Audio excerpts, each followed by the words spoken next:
Time is the rarest of luxuries. Once spent, it can never be replenished. In the deep silence of midnight, darkness unveils its cloak, and from its depths, whispers of evil stir. When one is faced with the past, what is reflected of the person's character? Is a person's character judged by what they say or what they do? A mirror can reflect that which is in front of you, but when the light is snuffed out, what is left behind? Not even the dark can hide from that which lives in the veil, leaving those that work in the shadows to suffer the consequences. The Circle of the Obsidian Syndicate, assignment number 1337, What Lies in the Shadow.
Go ahead and start this as every time that we do.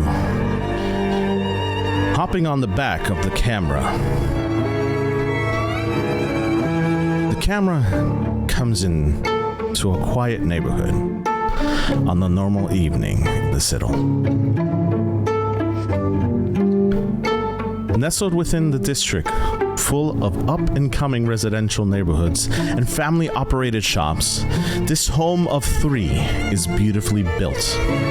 This area of the city was nearest to the fighting of the last great war in Westwick, but post-victory it was revitalized into the modern residential landscape it is today. Though the wealth that comes from the incredible population devastation of a hard-won war is most apparent in the middle-class expansion in the Citadel.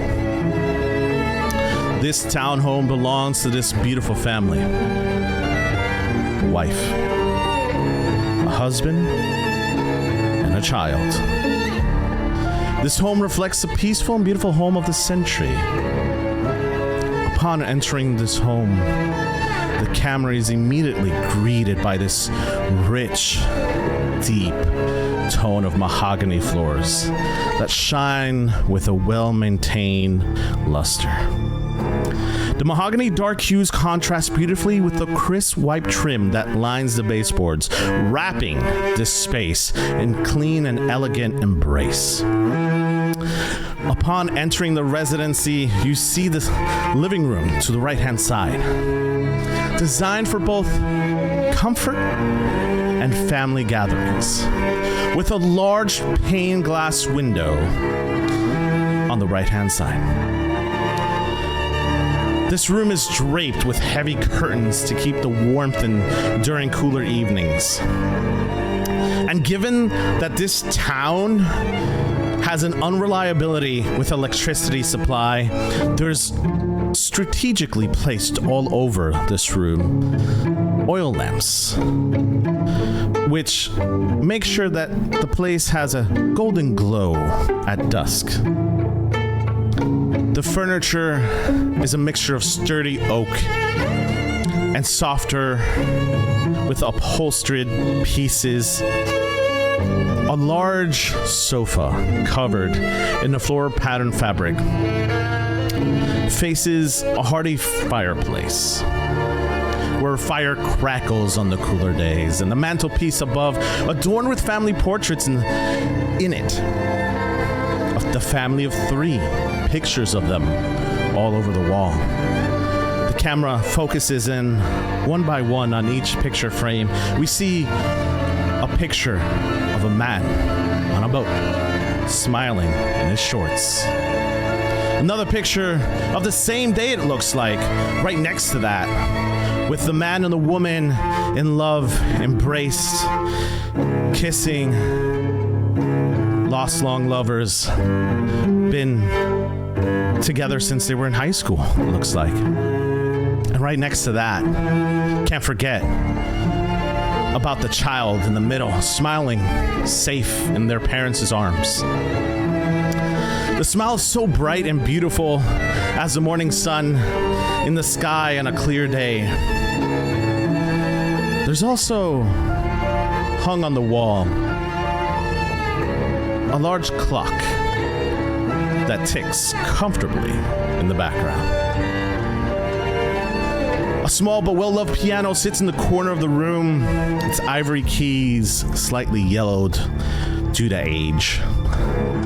Here, you can see silhouettes of the wife teaching the child simple melodies, the music mingling with the soft creaks of the house settling in the evening. Adjacent to that piano is a rather large bookcase, which overflows with literature, reflecting the diverse interests of the household. The kitchen is found at the back of the home and exudes this beautiful, rustic, yet charming atmosphere. Dominated by gleaming white cabinets, the kitchen feels bright and airy, reflecting both natural and lamp light in a way that makes the room seem larger and more inviting. The cabinets are adorned with simple black iron handles that provide a really striking contrast to the pure white wood, lending a touch of timeless elegance to the space. In the center of the kitchen, there's a wood dining room table. The heart of the room where the family gathers for meals. Conversations can be seen as silhouettes and echoes of the day, and planning their days happens at this table. This table is made out of oak. It bears marks and patinas of so many years. You can look at the surface of the table and there's a lot of scratches and stains telling a story of past gatherings, holiday dinners, and late night snacks. Man, the late night snacks. It's surrounding by matching chairs that, despite their worn surfaces, stand solid and comfortable. The cushions are hand-woven, and they have seat covers on them to prevent from staining. The camera pans back towards the front of the house. On the left-hand side of the house, there's a study. And in this home is a sanctuary for the curious and the adventurous soul. A chamber where the spirit of adventure, exploration, and history is captured and celebrated. Each wall is lined with dark mahogany shelves brimming with globes, maps, and books that chronicle the daring exploits of explorers who traverse unknown lands and seas. The air is tinged with a musky scent of leather-bound journals and slightly metallic aromas of aged ink, inviting anyone who enters into this space to kind of linger over these artifacts of adventure. In the one corner of a room stands a large detailed globe. Its surface slightly worn, well, countless fingerprints have been seen and traced routes of historical voyages. Beside it is a brass telescope pointing out the window through which one can gaze. The walls are adorned with frames of nautical charts and lithographs of exotic locals alongside hand-drawn sketches of flora and fauna, and even pictures of insects encountered in these adventures in distant lands. A sturdy oak desk occupies the center of the room, its surface cluttered with curiosities, a sextant, a compass, old letters addressed to or from adventurers, and a stack of maps with routes marked in a faded ink. The chair behind the desk is high-backed and upholstered in deep green leather. Worn, softly used, and standing ready for the man of the house to sit and lose himself in the planning and daydreams of journeys yet to come. Above the desk, shelves hold an assortment of artifacts collected from around the world, small sculptures, dried and pressed, plants from tropical locations, and stones and fossils that tell the silent stories of the past throughout the house. There's a white trim.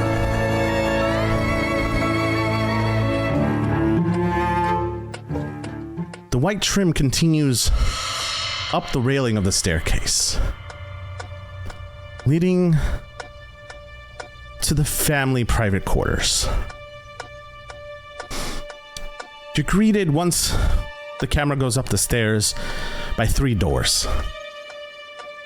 Door on the left, which is the master bedroom. The middle room, which is a bathroom. And then there's another room connected to that room, and that's the child's bedroom. The camera stands outside of the bedroom, and flashes of images come across the screen.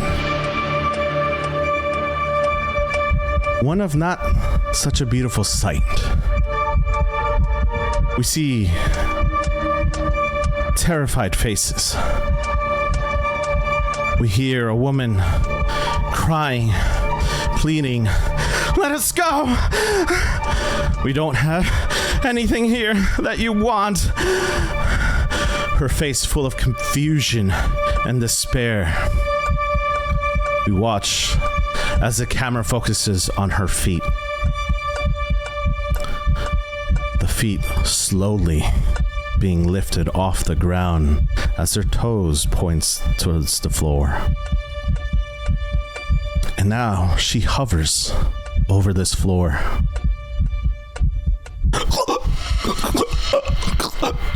Choking as she grasps her neck as if something was grabbing her around the neck.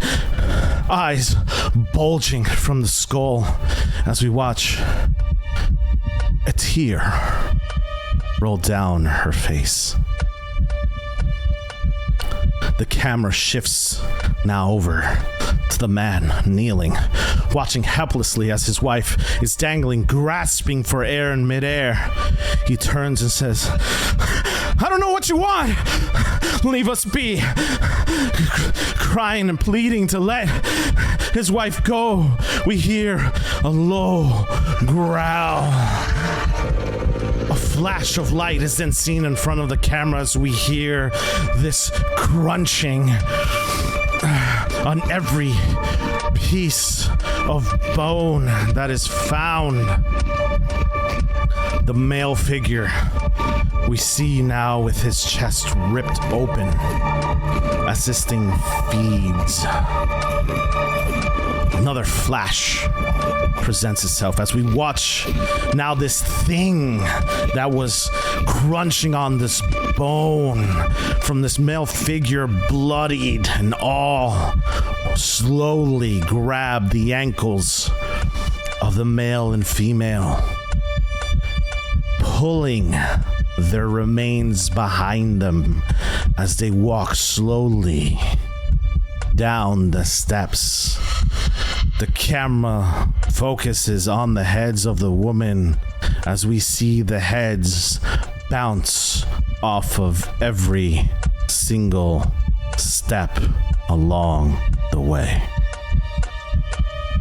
This thing finally gets to the kitchen as we watch this thing pick up these bodies and lays them in the seats, almost playing with their bodies as they were rag dolls, positioning them in the chair, slowly walking over to the cabinets, grabbing plates and fixtures, forks and knives. takes out wine glasses, pours the wine into the wine glasses, the male on one side, the female on the other, like if they just happened to have dinner. We watch as he meticulously places all of these items there. Then we watch it turn as if something or someone is heard. This thing turns around, growling, looking for the food now. It continues to walk through room by room, looking for whatever made that noise. It goes into the living room, sees that there's nothing there, walks out towards the study. Nothing there. It walks up the stairs slowly, meticulously, as if it's enjoying the hunt. It knows it didn't come from the master bedroom.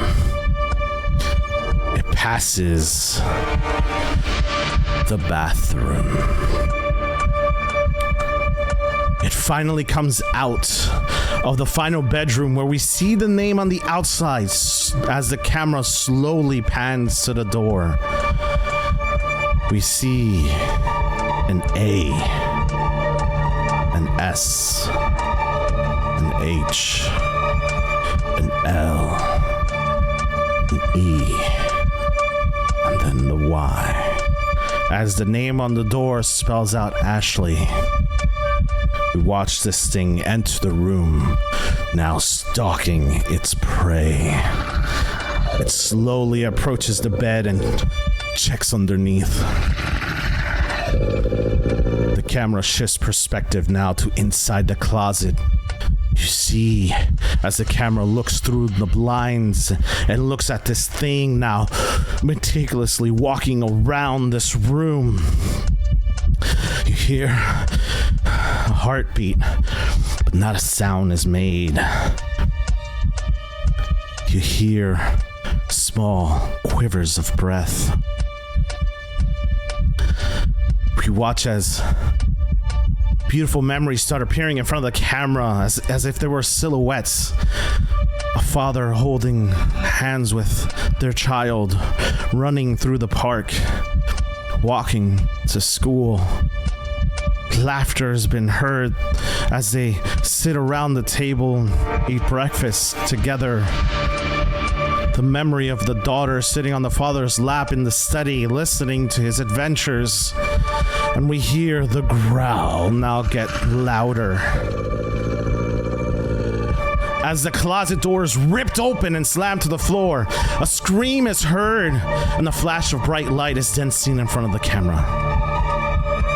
We watch the camera now repositioned outside in front of this home, where we see a little figure running out in her bedtime robes with a crayon and a newspaper in hand. We watch as this little figure run away out of sight, but the camera's perspective switches once again. And we watch as the camera slowly lifts itself up off the floor, looking outside the window as this figure now sits there, walking away as he sees his prey getting away from him. We watch from the outside perspective once again as this shadow from the window is seen. Everything seems to go quiet, as the last thing we hear is that of a heartbeat.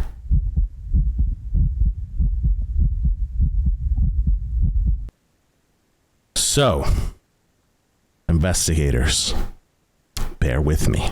What I'm going to say all happens in an instant, within seconds of each other. So, before we get to that part, we're going to go back to the perspective of the camera and go back to things that you did not see in the first episode. Things that were happening behind the scenes. This should sound familiar.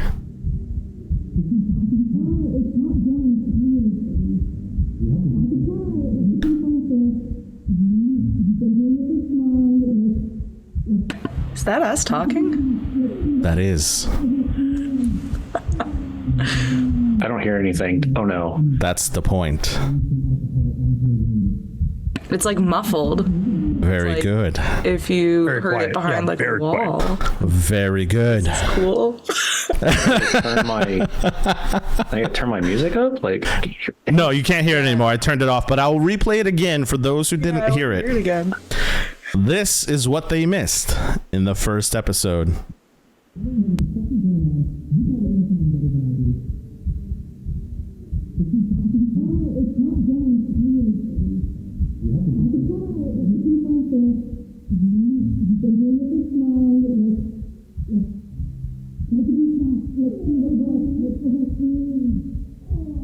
Here, Kaz.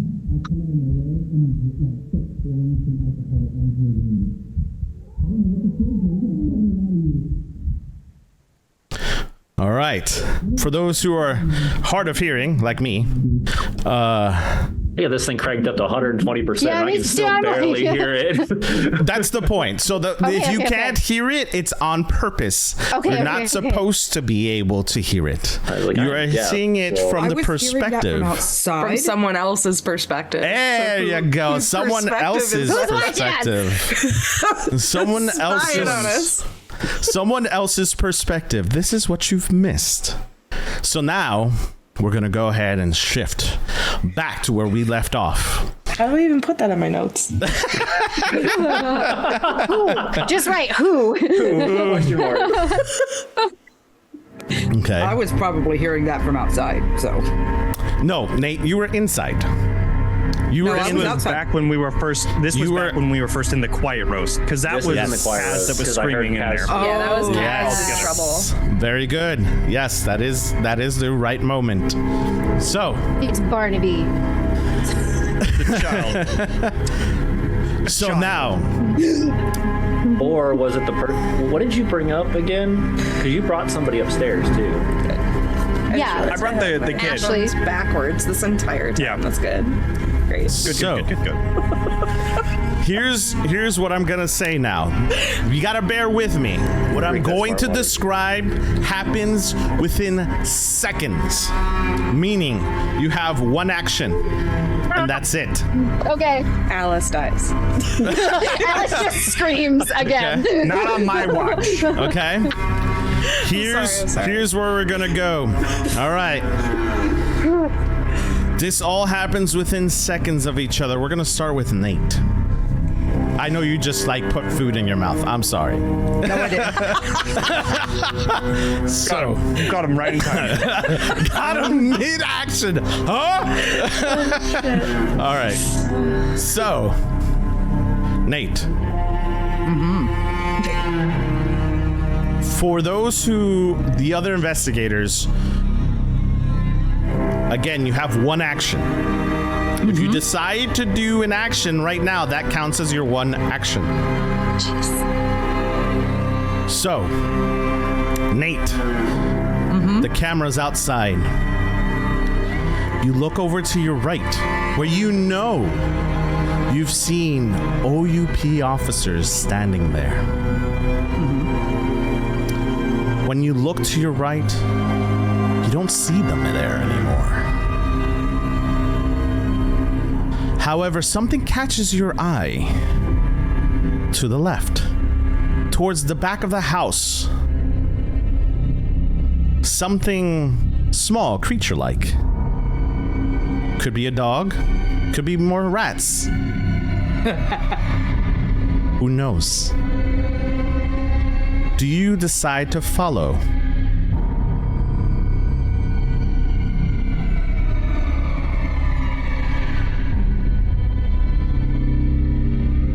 I'm going to look back at Oliver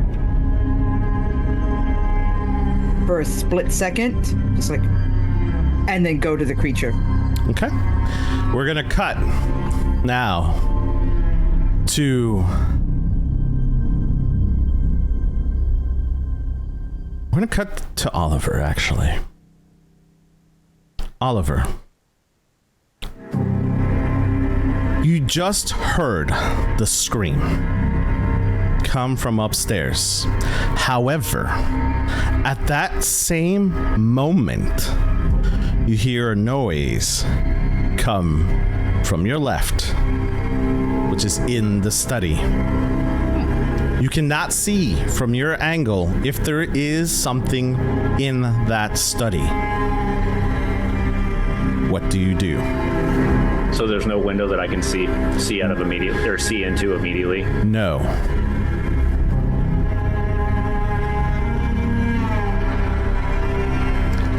And Let me take that back. Let me retract my last statement. If you were to go outside and look towards the left side of the house, there is a window there. So I was already outside.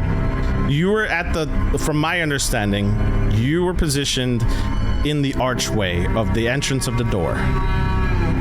I swapped with Oliver. Oliver followed Nate. Followed Nate because we didn't want Nate to be. Got it. Didn't want it split up. Got it. Okay, so, Oliver, what do you do?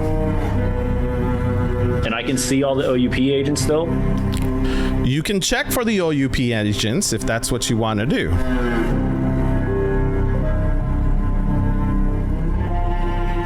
So Nate has given me a look. I have heard a noise to inside the house next to where I'm standing.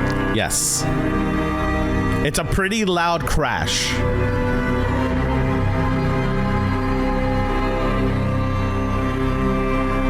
And I've been tracking these OUP agents the entire time. So I'm going to say yes. You've been tracking the OUP agents. You've turned your back on them for now. But you hear the now crash. a noise, a crash on the left side of the house. At this point, I'm going to let my military training kick in, knowing Mason is inside the house. Okay. And is carrying some sort of weapon at the same time. Okay. And we have a 18-year-old Yes. that is getting ready to take off on another direction. I am going to At this point, you don't know because it splits. This is literally happening at the same time. So you don't know. Yeah. You don't know where they're going. Ooh. Okay. As soon as Nate would give me a signal of I'm not going to be here in 2 seconds, I'm following Nate. Okay. But I'm going to do it in a very specific strategic way where I'm not putting my back away from... My back will face Nate instead of my back facing the outside. All right. And at that point, I'll draw my gun. So... Nate is going to be clear to make sure everybody understands the same mind palace. Nate is following a creature to the back of the house, which is the backyard. Okay. All right. We're gonna cut. That's where Nate's going. We're gonna cut now to Mason. Mason, you just heard the most god-awful scream you've heard in the longest time, coming from upstairs.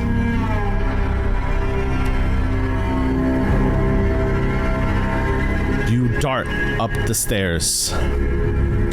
When you get to the top of the stairs, because I'm assuming your head is up, but from the angle that you're coming from, you don't see the top of the stairs. So when you get to the top, you see Alice standing in front of you. What do you do? I'm rushing up to Alice and looking for wherever there might be danger because I have my gun out and I'm gonna fucking shoot at whatever this thing is. So to be clear, you are running up the stairs. You see Alice at the foot of the top of the stairs, and you're stopped for a second and looking, or are you darting past her?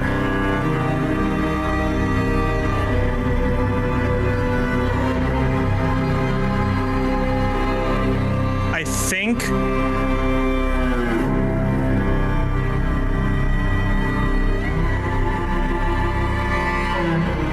would I be able to tell if this scream came from the top of the stairs or further in on the second floor as I was running up, or at least when I was at the archway? So this house, it's a newer house, it's a newer home. Sound travels and echoes. Okay. So I wouldn't say that you could pinpoint, but you know it came from upstairs. Okay, so then I'm gonna run up and I'm gonna not running past her, but getting kind of in front of her. I'm gonna look back to see, facial expressions, what's going on. Okay. And depending on that, I'm gonna look back around, try and see if there's anything that is, dangerous in the area. Sure. The camera cuts. Again, this is all instant. Camera cuts to the doctor in the back. The last time we left off with our doctor, she was looking up at the ceiling as the ichor was falling. Black ichor was falling from the ceiling. What are you doing right now, Doctor?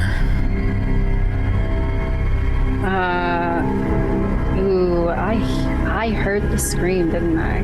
Or did I? You tell me. You're in the back of the house.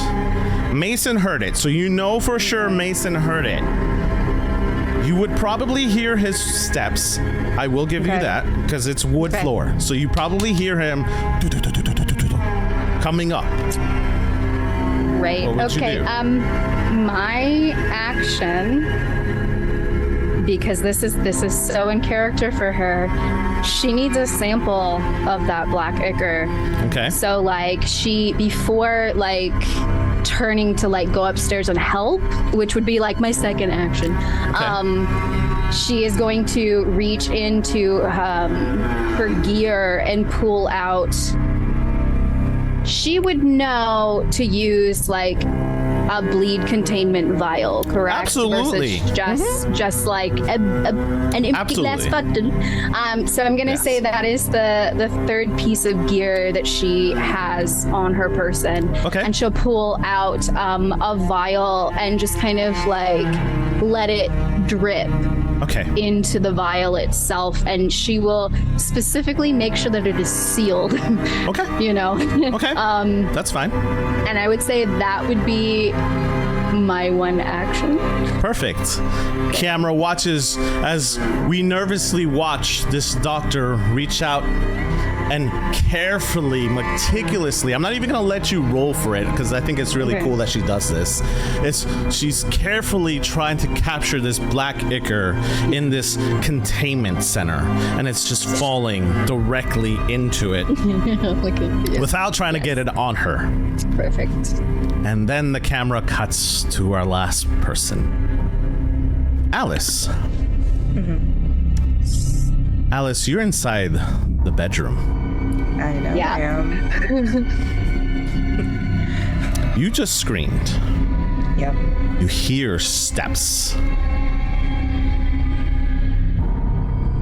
You turn around and the camera's right over your shoulder, and in front of you, in the room, you're inside this room, the girls' room, beautifully adorned with pink colors all over. We have the pink curtains on the side. Beautiful. And we watch.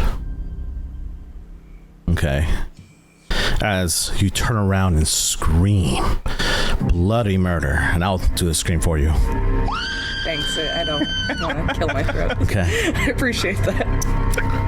And you're seen in front of you. A black figure. In a lab coat.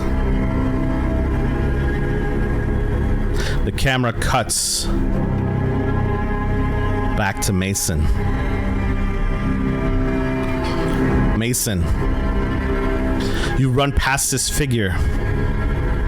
As you do, you notice for a split second, something's off. Roll for me a sense. I have my dice ready, so I'm just gonna do this on. Ooh, sense is not good for me. Yeah. Oh, that's a 1. Oof. Yeah. All right. Yeah. So, we'll get back to your action. I haven't forgot about it, Alice. So, Mason, you're running up the stairs, right? Would you say you're in a hurry? Oh, 100%. Yeah. Mainly, okay, so this is what Mason would do. If Alex was standing at the very top of the stairway, and that's what he saw, he has no fucking clue. He has no idea. This is obviously not, Johnny knows, Mason doesn't. Runs up to the stairs. He's gonna jump in front of Alice, looking around for danger, and then look back at Alice to, like, when he sees that there's nothing around, gonna look back to Alice and see, like, what's going on, and see, like, where she might be looking so that I can find whatever it is she screamed about. Okay. You turn around, and as you turn around, you don't notice this figure looks identical to Alice, with one exception. She has no face. What the fuck? She grabs you around your neck and lifts you off the ground and slams you against a wall. Take a body. I'm gonna, as this is happening, I'm just gonna let up.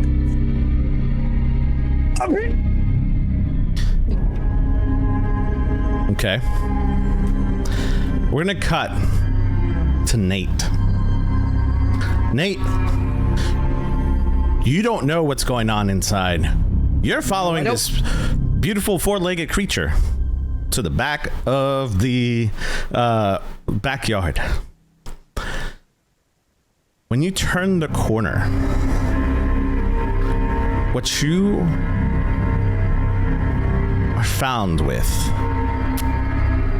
leaves you speechless.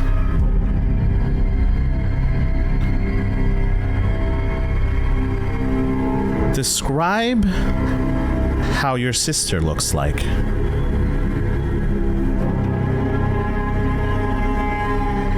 Nate's sister is 16 years old, young, beautiful little girl that is just coming into her prime in womanhood. Beautiful, long, red, flowing, curly hair. And just has the sunshine about her. Flowing dresses, always wants to be the beautiful one of the family. And is the most beautiful one of the family.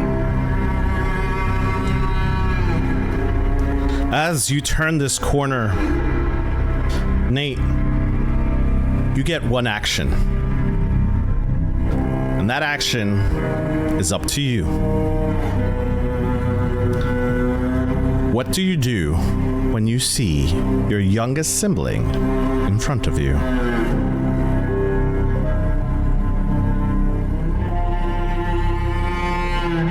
Nate would stop stunned and staring at his sister and be like, Andrea, what are you doing here?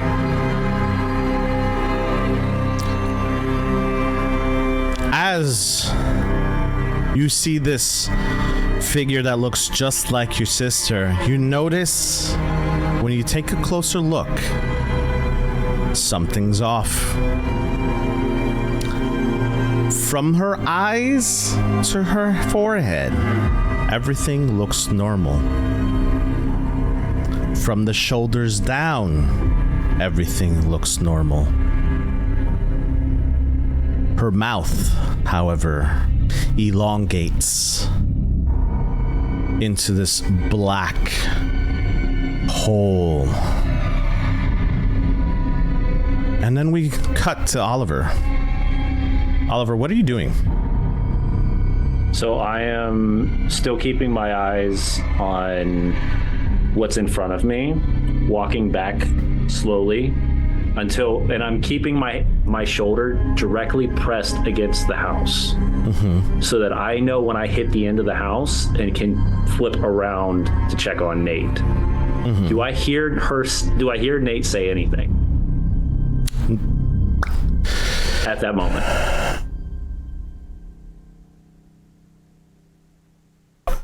Was it a whisper, Nate? I'm gonna leave that up to Nate. Nate, was it your talking voice or was it a whisper, so that only she could hear it? It was kind of a step between the two, like not quite full Nate volume, but more like a cautious talking voice. Okay. Like how you talk to a dangerous animal. Okay. So, I'm gonna say you don't hear it, Oliver. Okay. As they are pretty close and it's in the backyard, and they would be in the middle of the backyard where you're at the corner of the house. So if they're whispering, you can make out mumbles, but probably not what they're saying. But I only heard, even if it's mumbles, there's a difference between a mumble of one person and a mumble of another. Am I hearing two voices or am I hearing one? You only hear one. Okay. So at that point, as soon as I hit that edge of the house, I'm going to take my eyes off of what is in front of me for a split second and look back at Nate. What do I see? When you look back at Nate,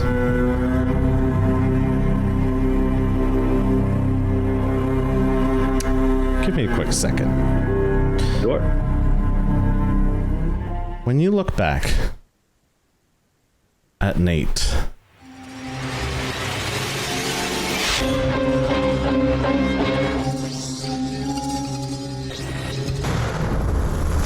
almost flash of light appears in front of you. So you don't see Nate anymore. You see that you're transported a couple years back.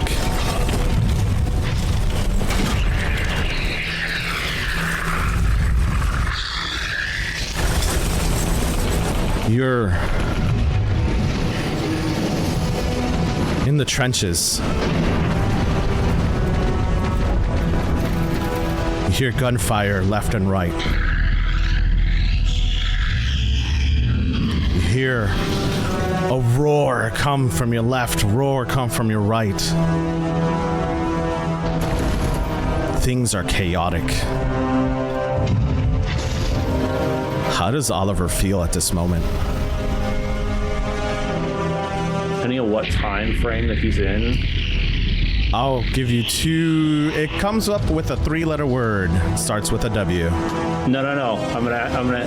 This is your choice on this too, because I'm gonna play this two different ways. All right. Is this at the beginning of the war, or is this after Oliver has experienced war before? This is mid-war. Okay. So Oliver will, just hearing the noises, take a deep breath, slowly bring his heart rate down, look to each side, check who he has on his left and his right, Again, keeping his back placed against the trenches, avoiding anyone coming to behind him. What do I see? You hear a familiar growl. Something you've seen once before, but was told they don't exist.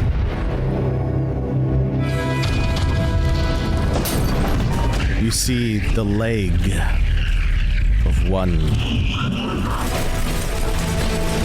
object, thing, monstrosity appear from thin air as it pulls itself out of the veil. First its head, then its arms, then it's the rest of its body. What do you see in front of you, Oliver?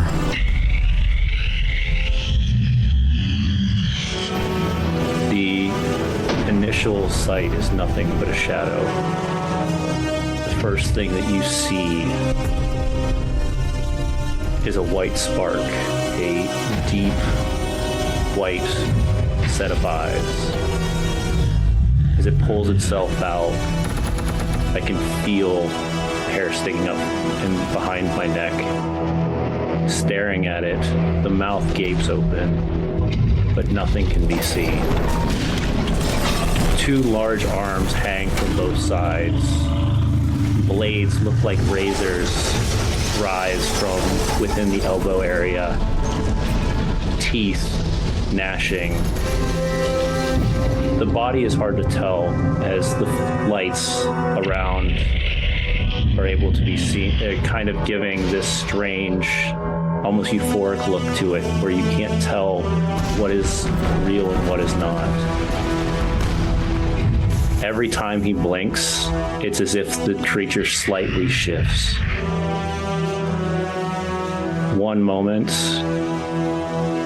he looks to his left, and he sees the eyes of a companion.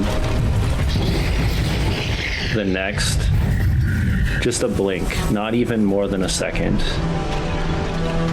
And the only thing he sees left is a hand.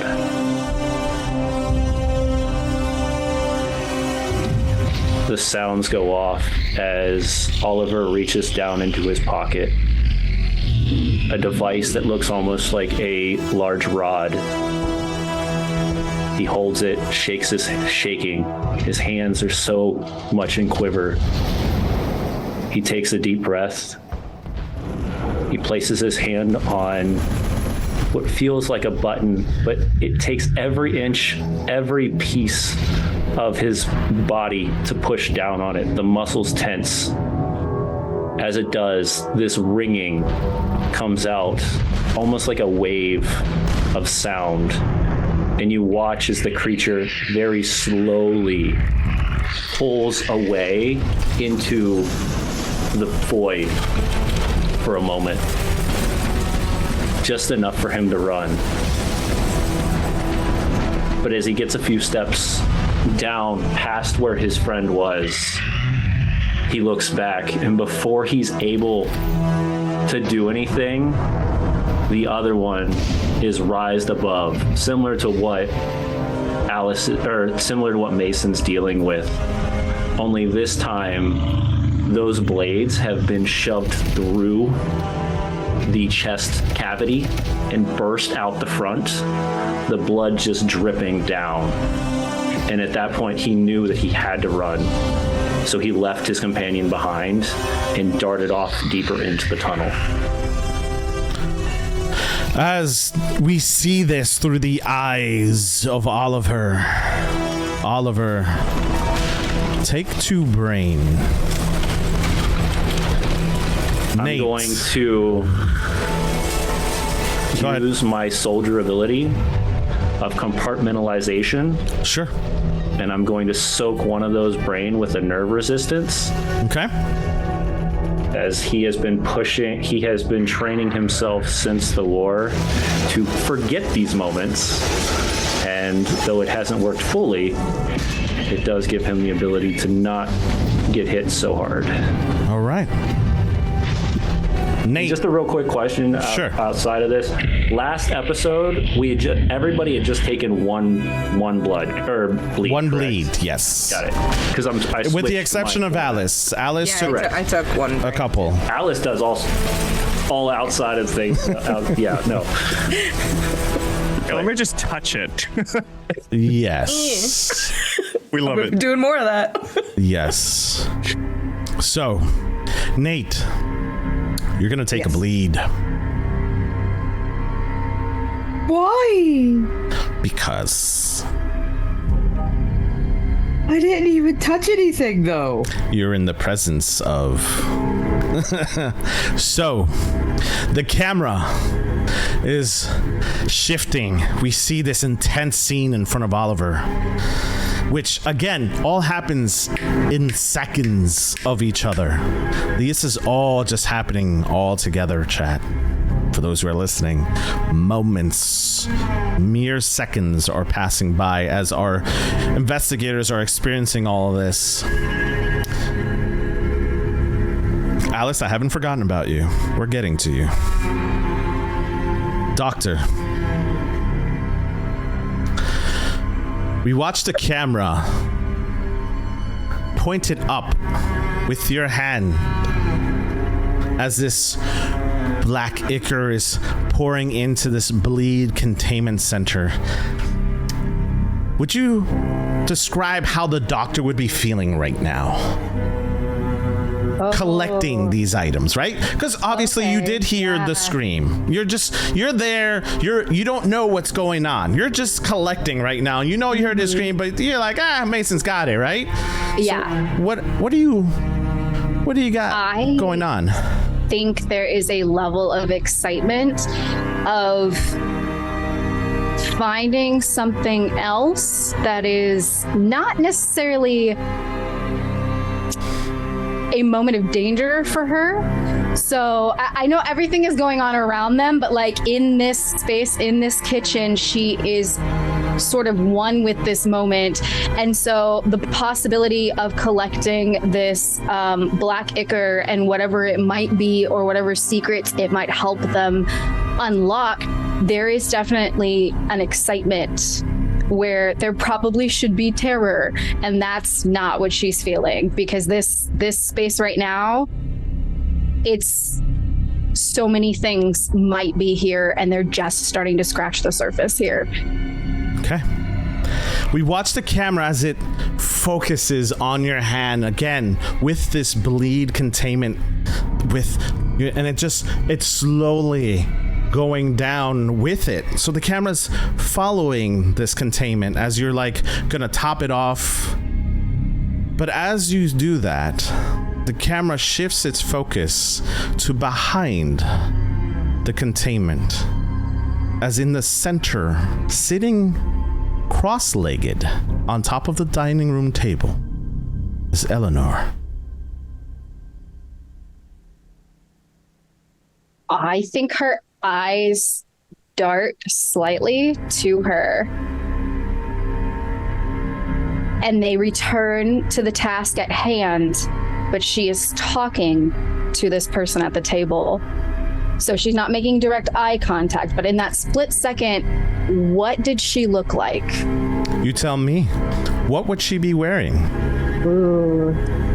Okay. The last time she saw her sister, she was in what Diantha would consider flamboyant and kind of a flashy color of like a very bright red of a custom material that her sister had imported from France or somewhere else that took months to get there. And it was just too much bother for Diantha to be like, you're just wearing a dress here.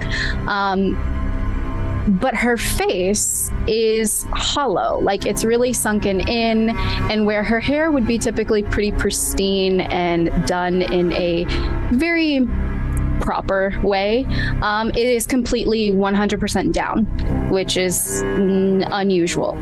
And Would you say it's wet, almost dirty? Yeah.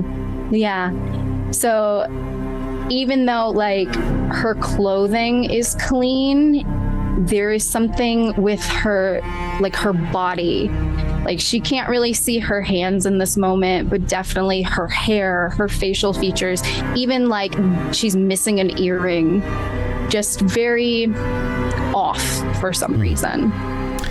As you're watching this person sitting cross-legged on the dining room table, you watch as they levitate a couple inches off the table. And as they levitate, you feel weightless as well. Listen. Camera cuts to Alice. Alice. All of this is happening around you. Mm-hmm. You screamed earlier as you saw a figure in the corner of this room dressed in a lab coat.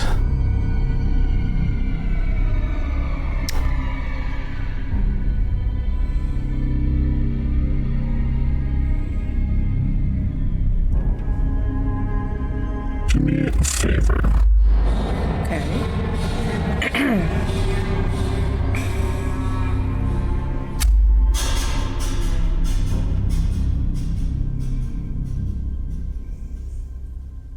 What do you say to this thing in the corner? When I see the lab coat, does it look familiar to me? You tell me. Okay. I think Alice kind of is shocked for a second, and then has this moment of being a little introvert. Like she sees this thing around her and looks like confused, and then has this moment of searching like within her, like closes her eyes for a moment, and then like shakes her head and looks forward, and then she sort of just says to herself, help me. I don't know what this is. And then her posture is going to like completely change. Like Alice is very like kind of hunched a little bit and nervous and timid, and there is this moment where like she stands up straight. There's no like nervousness to her. She gets very still. Her face kind of goes more serious, and I am going to use the ability Speak Their Language, which is you can speak to the supernatural language of any phenomenon you encounter, describe what strange or terrifying way you communicate with each other. And in this instance, Alice is going away for a little bit, and she's going to let someone who knows how to speak to phenomena speak to it. So you see her posture completely changes, and she sort of walks forward towards this thing and reaches out and goes, "Well, you're quite beautiful. What's your name? Tell Mommy everything."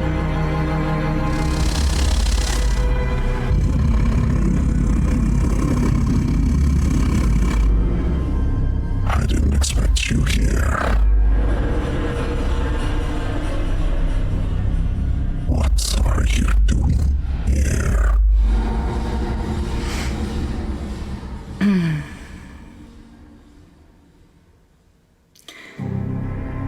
Well, for now, I'm learning things. What are you doing here? That's what I'm more concerned about. What? Are you having fun? I'm full. Oh, dearie, dearie, dearie. You're wasting your talent. You should be with me. Well, that sounds like a fine proposal. to go away for a moment, but I'd love to talk about that more later. And you see that it goes back to Alice's posture, and she's like scared again. And now she because there's this moment of how'd I get here? Because she's like closer to it now. And she like kind of stumbles back a little bit. You no longer can understand this creature. This creature is just growling in front of you. You spoke to it. However, the camera stays fixed upon you. You feel an energy surge within you. Mason, we cut to you. You're now dangling about a foot off the ground, choking. What do you do to get out of this? Shooting. I have the gun in my hand, so I'm just gonna, because I know this isn't actually Alice. There's no fucking face. So I'm shooting it as best as I can, and if I'm a foot off, my gun should be pretty much on the level of the head of this thing. Okay. So I'm shooting directly into right where the head would be. You can definitely try. I will. All right.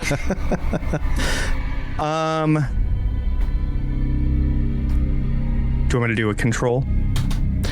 Yes, please. Okay. I'm going to use a drive. Okay. This is a high stakes roll. And okay.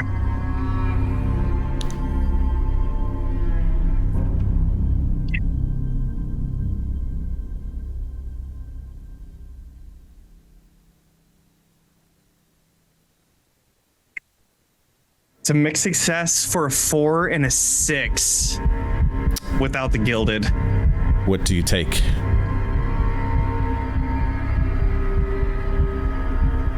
Can take the success. I'll take it without the gilded, so I'll take the 6. Okay. You get lifted up off the ground again. This is happening in seconds. Just a reminder. He is lifted, put up against a wall. You utter words out. He's up here.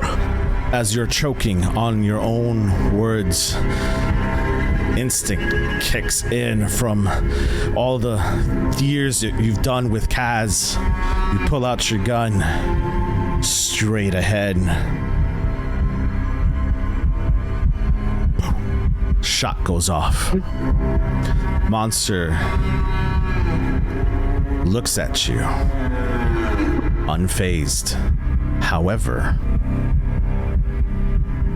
there's a yell that happens from outside and startles this creature for just a quick second, loosening its grip.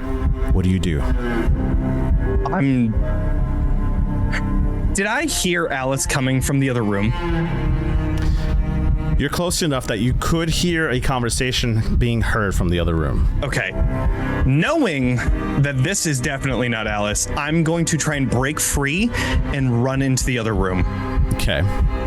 You go ahead and break free. Run to the other room. Do a survey for me. Yeah, let's just go on it. 1 die, let's go. That's a 3. All right. As you walk in, gun in hand, you just got choked out by whatever the hell that was.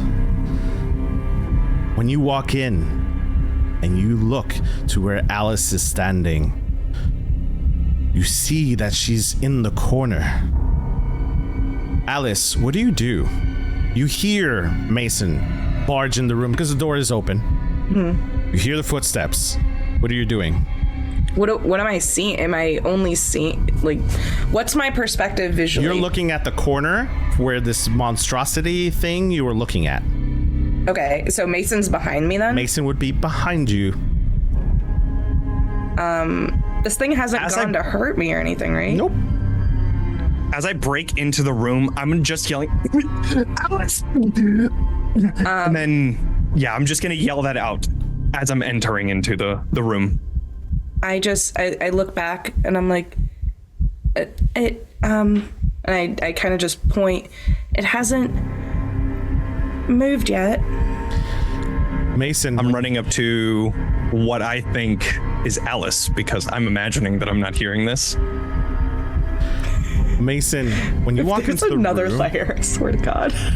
When you walk into the room, she's pointing at thin air. What the fuck? So, just to clarify, she's not in the corner. She's in the center of the room where she's currently actually standing. She's Correct. pointing to the corner. Yes. There's nothing there. Got Correct. it. Okay. What do you mean?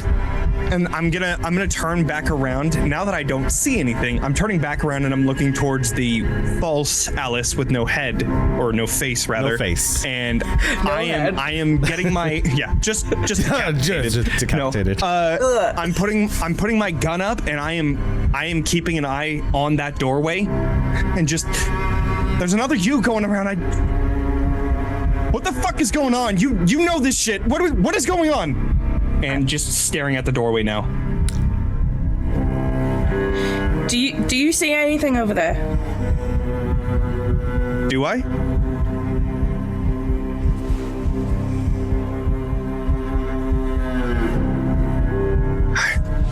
I don't want to say no, but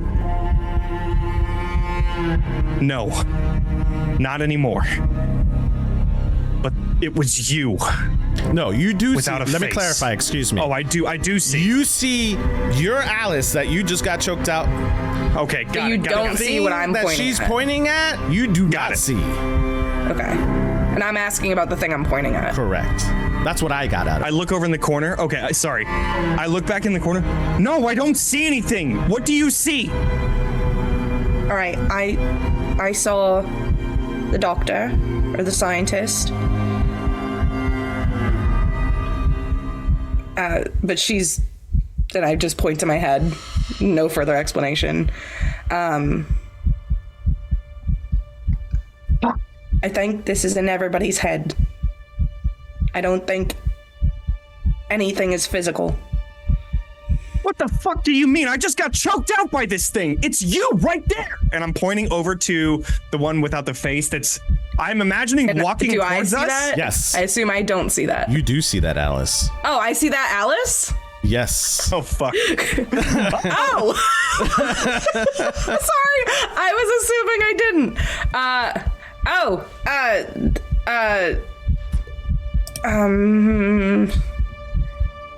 What am I Alice, I'm going to describe what you see. Okay, yes, please.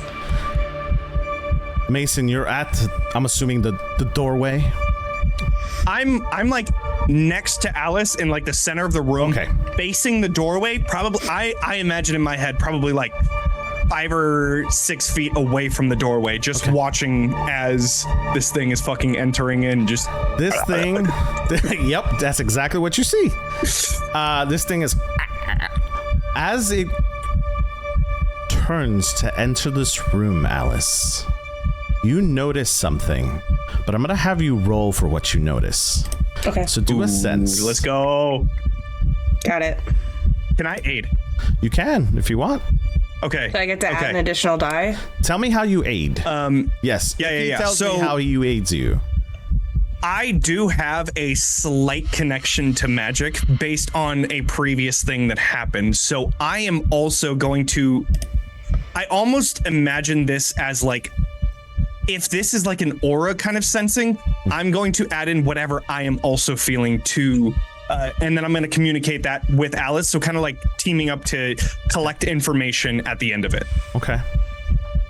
I'm going to also add to that with your previous experience as an investigator, you understand what you're dealing with as far as the paranormal is concerned. You may not understand what's in front of you, but you know that you need to take caution. So you're going to be at the ready, kind of guiding her with your aura to what she may need to be sensing.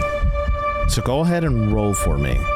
And dependent on how you roll, it's what you understand. I'm also going to use a drive or intuition. I will say, so I'm rolling for. This is not a high stakes roll, but it is pretty important for you to understand. Yeah, it seems important. Okay, we're rolling 4 dice, and we got a scroll. Okay, one of them's a 6. Perfect. Whew. As this creature is walking slowly, statically, you see it's jerking in front of you, growling as if it's hunting for prey.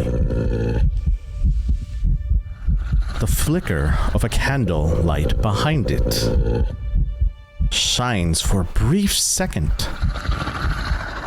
and you see the part of that creature open to where that light should have seen through it. You shouldn't have been able to see that candlelight, but a hole opens to where that candlelight is shining through. I'm going to pull out an obsidian ward. Okay. Which I'm going to say is kind of like a candle that has a bunch of arcane engravings on it. Mm-hmm. And I'm going to... Has it crossed the threshold into the room yet? It's walking slowly. I'm going to take out the obsidian ward and sort of like drip candle wax around the door frame, and then throw the candle like through it, because I think it maybe light or like fire is gonna affect it. Okay. And so I'm like testing I'm warding us, and then I'm also testing a theory. Okay. We're going to fix that a little bit. I think that's too many actions in one. However, love it. Just the ward, then, and I'll hold the candle. However, no. Here's what I'm gonna say. The ward is cool. I'm gonna keep the ward. The ward's gonna happen before you even saw the figure. So you did that to protect yourself. Since you're a veteran investigator, you would know that you need to watch your back. You're up here by yourself investigating each room, and to protect yourself, you ward each room you entered, knowingly that you've already been in this room, to clear the room so that you know that if in the future, if you were to go back into these rooms, they would have been clear. Nothing would be able to enter because you've warded these rooms off. Okay. So now, you take that candle that's still in your hand and you toss it at this creature. As you see this creature about to enter this room, the candle almost immediately evaporates this creature. And you see a mist from where the creature used to stand. But as the candle passes through, it reforms. Does it seem like it was the heat or the light? That you can't sense yet. Fair. Harsh but fair. Okay. So, we're going to pause there. We're going to go. I know. You guys are stressed. You're good. All right. You're good. We're going to Nate. Yes. Nate, you did not see what Oliver saw. What you see in front of you is your sister, or what you think is your sister, with a black hole in the middle of her face. What do you do?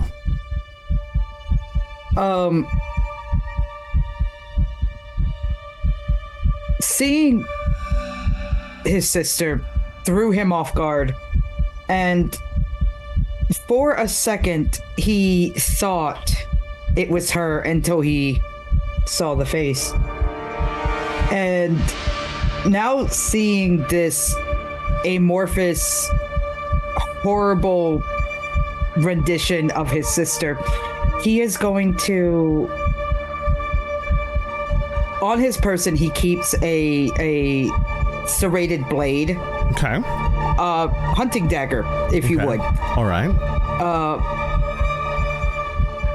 To defend himself in case, there's danger afoot. Sure. And he's going to grip it,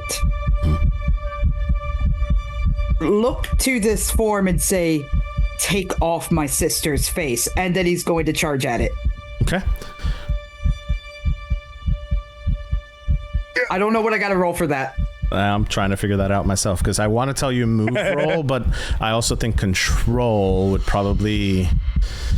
I would like to use control if I can. Okay, so here I think what it's going to be, it's probably most likely strike. It uses finesse, so finesse is a dagger.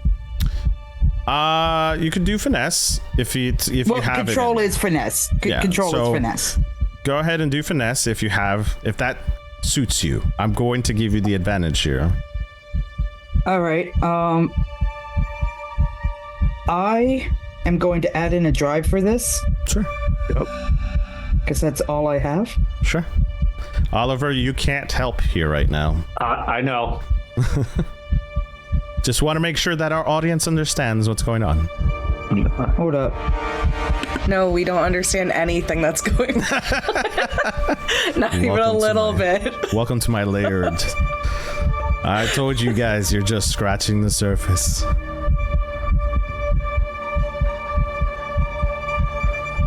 Thank you so much for the $10 dono. Yeah. And that's to help Mason find a wooden mahogany bat. It went through. Let's go.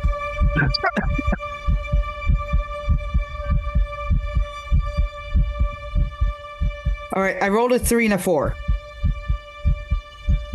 Rolled a 3 and a 4. That is a mixed success. Yeah, because the website's not working. So Yes, I had to people do it on can my... buy you stuff. Yes. You can buy you stuff and they can take away stuff from you guys too. Swear to God, it's amazing. Hey, don't. Somebody takes you that dare. away immediately. Wait. No. They do have to do it before we enter the scene though, so it's not like you can do it automatically. Like, oh, I'm gonna save you. I will cry. Don't do that. So, Nate, you rolled a 3 and a 4, a mixed success. Yes. You pull out the serrated dagger. You tell it, "You fucking piece of shit, take off her goddamn fucking face," and you run at her. I'm gonna say, with this mixed success, you do happen to take it down with you. As you fall on top of it, serrated blade entered into this thing that's got your sister's face. However, the failure here is that you don't get away cleanly. It hugs you with its other arm and holds on to you as you both lay there. No sound is made as you enter this serrated knife into this thing, and you take a bleed. Another bleed. Another bleed. That is 3 bleeds. Mm-hmm. One more, and you get a scar. Not on my watch. Oliver. I was hoping that would have been a body, but it's a bleed because it's touching you. The phenomenon touching you, yeah. We have got to group back up. Okay. Oliver.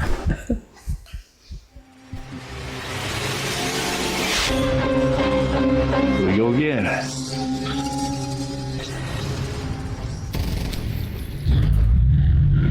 You are lifted off this ground just like Mason was. You have no idea. You pushed up against this wall. Figure looking directly at you with its two pierced, I want to say they're like pikes going through you. You're through your chest. This thing is looking directly at you. Describe to me. Is it that thing right there? That thing right there. Yep. Hell yeah, let's fucking go. That thing is looking directly into your soul. It's going to forever grain its face into your memory. Tell me what you do to try and escape. I'm pinned up against the wall. Pinned up against the wall.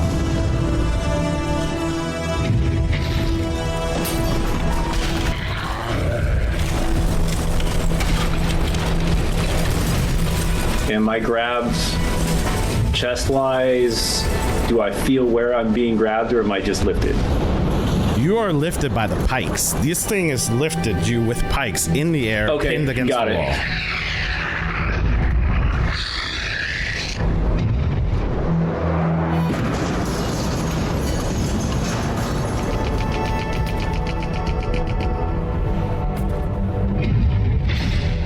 Tell me if I'm allowed to do this. Go for it. There's a safety mechanism on the hand. Okay. The same sound that he had when he was in the war. If it comes down to it, it has to be replaced every time. But he has a emergency mechanism embedded in the hand. The problem is that every time he does, he has to get it replaced.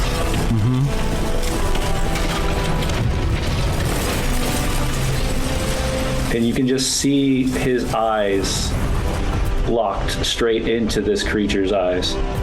The pain piercing into his body. And he reaches over. He removes the glove slowly as he's holding on to his breath. He looks down, and where the spinning dials are for the bleed detector, you can see the entirety of his hand tensed up as the bleed is going off, just radiating through his hand. He grips the top of the device on his hand. He pushes inward, and you hear it click.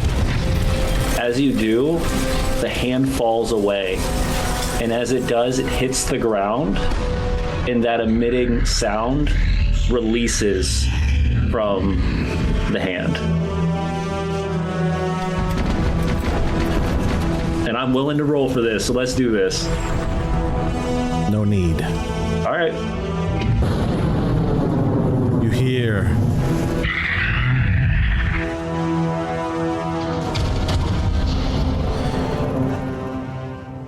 hear in a moment everything stop. Time feels as though it's separated. Everything slowly, you can see freeze frame by freeze frame as this thing rears up.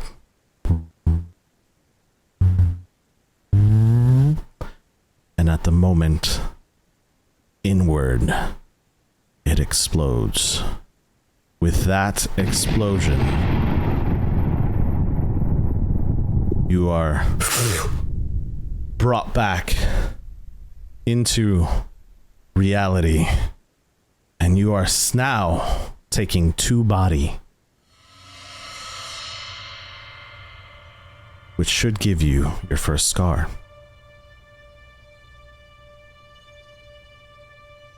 You have 3 right now. No. Yeah, I have 3 right now. 2 right now. No. 4 is 3. when you get the scar. 4 is when you get the scar. Right. The 2 you gave me were brain, not body. I apologize. You're right. So that just would means be- I'm hurting all over at the moment. Oh, yes. Yeah. Okay. And remember, I only took 1 brain because of That's compartmentalization. You're right. You're correct. So, you've been brought back. Reality for you felt like eternity. But for everybody else, it was mere seconds. He immediately feels where those spots were on his body. Does he feel the pain? Or does he physically able to touch the holes where the pikes went through? There are no holes where the pikes went through. It's just like before.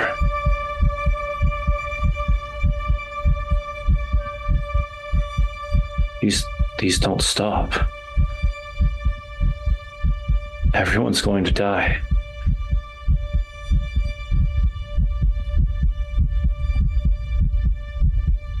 And he just continues to just pant and breathe extremely heavily. We're going to cut to the doctor. Doctor. Your turn. No, it's okay. It's fine. I don't know what you're talking about, everybody. You're just having a good little time in here. No. Yes. You are being lifted off the ground by your... What now? My sister, Eleonora, which should not be here. I see every detail of her face, right?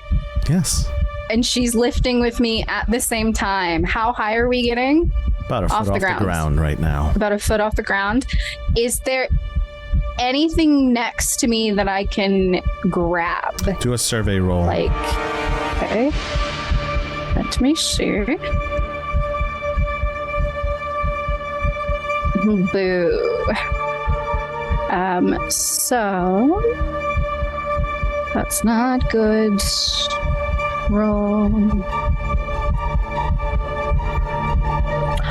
Okay, well, one of them's a 1 and one of them's a 6. Hey, let's go. Let's go. So, yeah.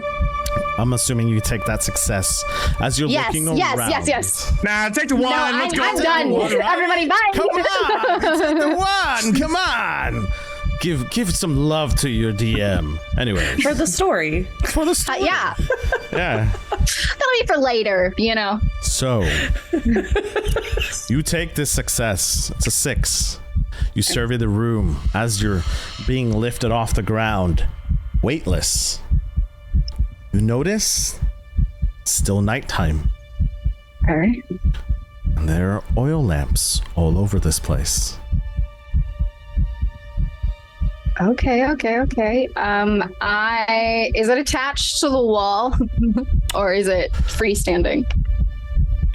What do you want to do? She's gonna grab it. In my head it's freestanding. So, she's gonna grab it and lift it and as you're going into the air. Yes. Yeah. Trying to like hold it with her. And she's gonna look at her sister and you're not here. There's no possible way that you're here. What does this mean to you? When you say, what is this? I'm trying to clarify what you're doing here. When you say, what does this mean to you? Are you showing her the lamp? Uh-huh. The lamp. Okay. You're not doing anything except for showing the lamp. Yes. Okay. She's like leaning forward. She's leaning forward. She's like, she's trying to describe. We're putting some theory to this, you guys. Okay, go. So to what does she do? Re-describe this kitchen to you and everyone listening, in case you missed episode 1, there's black ichor literally everywhere. Yeah. Coming from the ceiling, on the walls, more condensed in the table, and on the chairs. Okay. This thing is now being lifted off. This person is being lifted off the ground. Droplets of ichor are coming from the girl's feet as they drip slowly back onto the table. Yeah. You watch as the doctor reaches out to show this oil lamp to what looks like her sister. And within moments, all she does is smile. And you watch as Diantha gets pushed straight into the wall. Oh, jeez. With all of the black ichor now all over her back. Ooh. Oh, no. She's still high off the ground. Okay. But now you have black ichor on you and you take 2 bleed. Great. I love that for me. I've got a scar. Ooh. Okay, Describe cool. Scar. to me what the scar looks like Oh, jeez. as you pass out. Oh, no. Boo. Okay. So... Darn it. I was trying to get, like, call her bluff. Okay, so... The first intense interaction that Diantha had with Bleed, all of a sudden there's going to be a scar that shows up on her right eye. It's going to go from here to here, and it's going to look very pristinely sewn up. So... Oh, jeez. We watch as this figure that looks like your sister, cross-legged, as it's hovering over the dining room table. The camera focuses in on the legs and thighs as the black ichor is slowly dripping off of her legs onto the dining room table. You offer her this lamp, and she looks at you, tilts her head, and smiles. As she does so, you're flown back into the wall, pressed up against it. Black ichor splashes as you hit against that wall. Now, tailing your entire suit, beautiful white dress, or not dress, excuse me, dress shirt, now covered in black ichor, staining the sides and the shoulders. You, from the impact, take the scar. And when you take this scar, you pass out.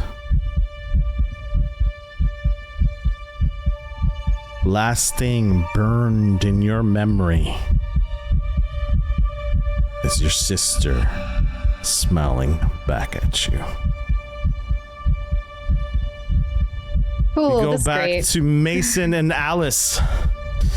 You just seen this obsidian candle just get thrown right through this creature, and it disappears in a mist, but reforms itself.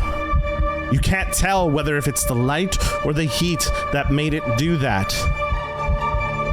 Mason and Alice, what do you do? It's weak to light or fire. It's weak to light or fire. I don't know which. I am going to turn around to the bedpost that is in this room, and I'm going to snap part of it off this mahogany bed to get a club R.I.P. bed. mahogany, and then God, there's no way to light it. Is there? I would have matches because I lit the candle somehow. Both of you. Matches. Survey? Oh no. I'm not very great at survey. Are you good at survey? I got one. I can give myself some intuition drives though. You're gonna help her Your out. survey Mason. bro is outside. You're gonna help her out by looking in the room with her. So Sure. Okay, so I'm also going to burn an intuition. Okay. So that gives me 3 for the roll then.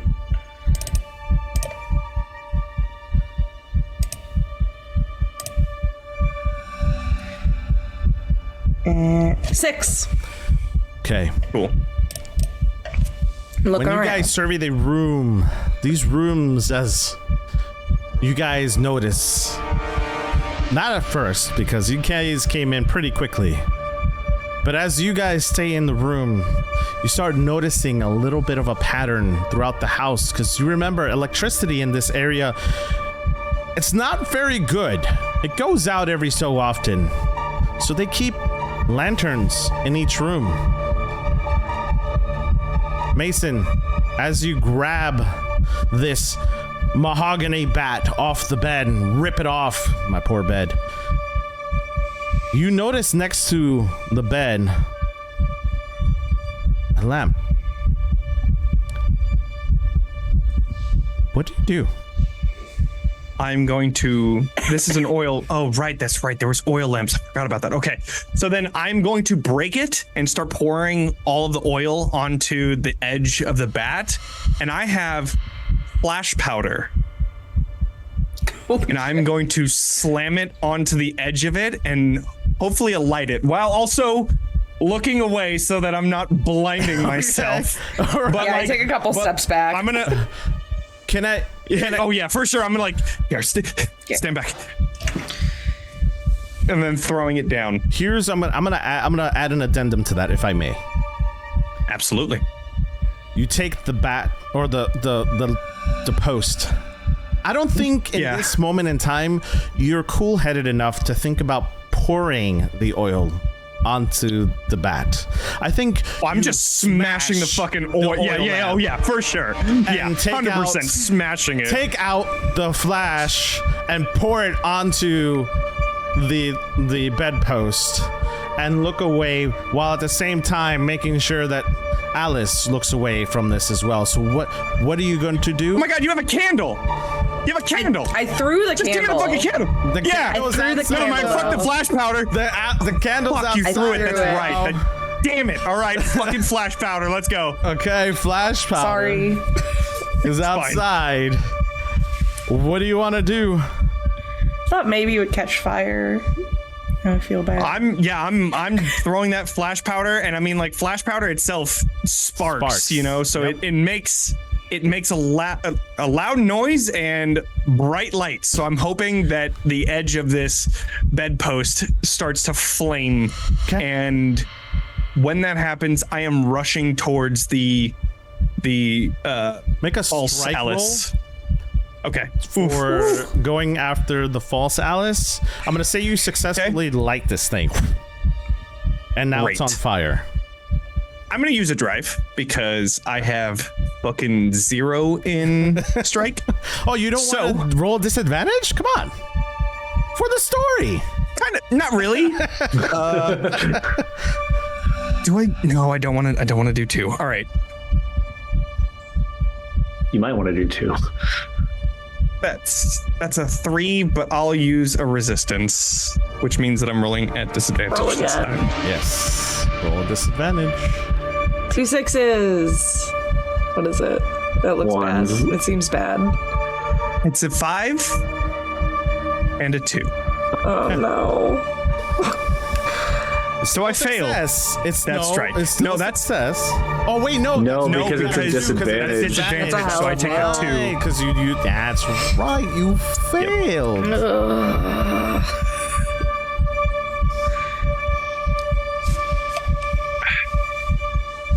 I don't know I'm if it's going to be thinking right fine. now, so there's a quiet. Sure. I need to see how this is going to go. What happens if we all go unconscious in this house? Is that All right. at the end of the campaign? Chapter 2, new circle. Let's go. Investigating this one's death. So, here's what I'm going to say. You successfully light this thing. You have this bat. You're ready. Without hesitation. You don't even think twice. You're going to protect Alice. That's your main priority right now. You're protecting Alice. Shit be damned, no? What's going through Mason's head right now? No, absolutely. Yeah, that's exactly it. I light this thing, and then as it's flaming in one hand, I'm gonna grab her and pull her back so that she doesn't get hurt with anything that is about to happen. And then just goes rushing into the doorway, trying to at first swing, but then when he comes back around, he is mainly just like trying to get the fire inside of whatever this figure is. Okay. So, you swing, first time, missed. Not miss, missed with a T. Okay. Missed happens. You successfully disbanded it again. However, you lose your footing. And as you turn around to swing at it once again, thinking it's there, you go over the railing. Holy shit. Yeah.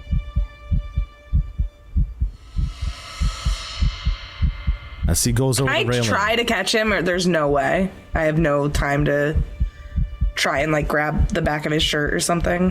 I'm gonna give you one action. Is that the action you want to make? Yeah, that's the action I want to make. Okay. I'm a fair DM. I might be putting you in shitty situations, but I'm fair.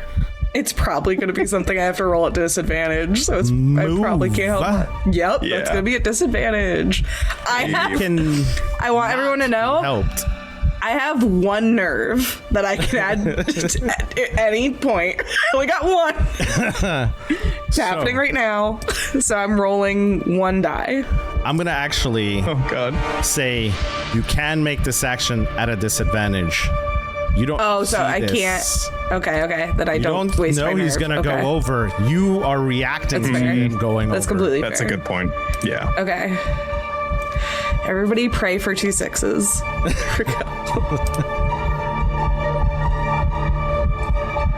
A 6 and a 3. Dice will always tell the tale. As Mason runs, swings, the mist happens. The stain dissipates. He comes around, swinging once again to try to make sure this thing just doesn't come back. He loses his footing. And as he loses his footing, he hits the railing and starts to fall. Alice sees this and reacts quickly to her feet. Runs towards the railing. And the camera shifts as we see hands barely missing each other. And I, as I'm falling, throw down the club, knowing that I'm about to fall over. Just throw it down, and I'm like, yes. I'm giving into this. I know what's happening, so I'm gonna at least leave the weapon that will do something up on the second floor, and I'm just gonna tumble down. Yes, you may.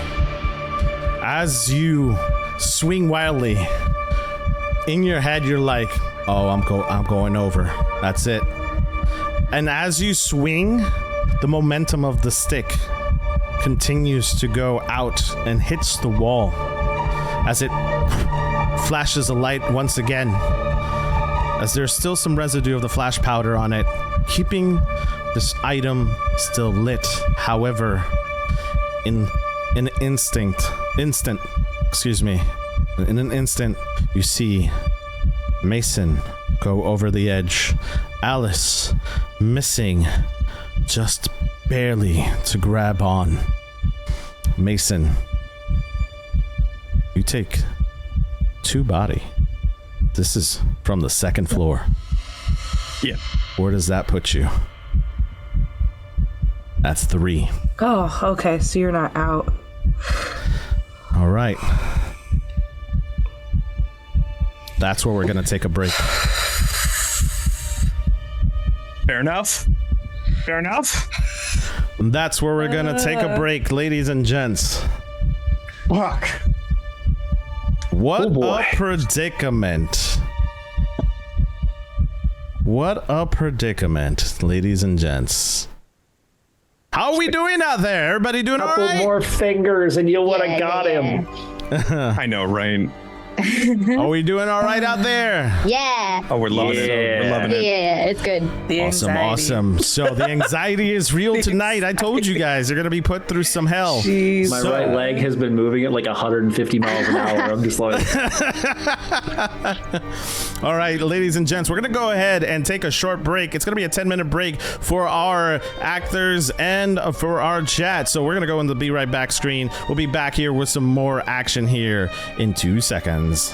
See you guys.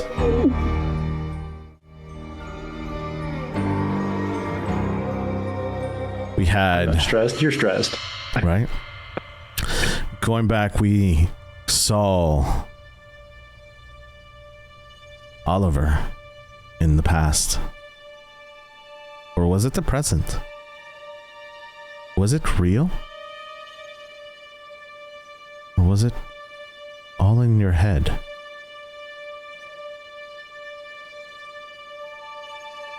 We know that when we look, the camera looks at Oliver.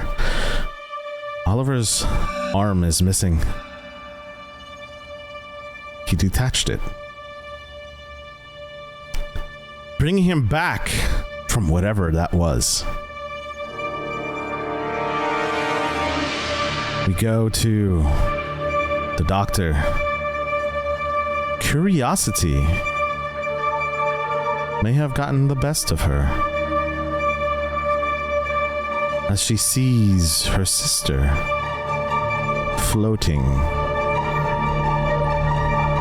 and being pushed up against a wall, now covered in black ichor, passed out, now onto the floor. As the camera pulls back, we watch the black ichor take on a mind of its own, start to wrap itself around our doctor. The camera now in slow motion, moments. This is all happening in moments. We see the camera now above the staircase, looking down towards Mason. Mason, what's your face look like as you're falling? You're muted. Oh, There you go. I think that once he has like this look of sincere terror, but not because he's about to fall, but because he's leaving Alice. And so he's dropping the club and then falling. And as he falls, I imagine that it's just all of the air shooting out of his lungs, and he's just trying to catch his breath. And then seeing Diantha unconscious and being attacked by something? Do I see anything there? You don't see anything anymore. But I do see like black ichor everywhere, right? Oh yeah, it's everywhere. Okay.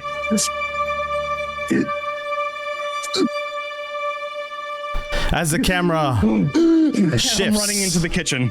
Well, hold on. Camera shifts upwards. We see an Alice. What does your face look like as you're looking straight down?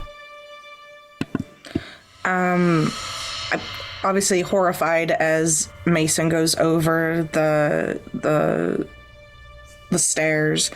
And then I just miss him, and then he falls. So just terror stricken.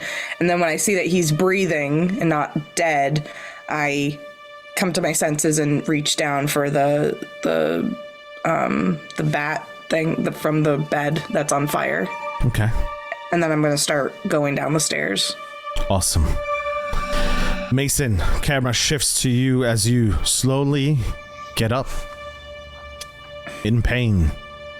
You see the poor doctor wrapped in ichor far away. You can't really tell exactly what's on her, but you know it's black.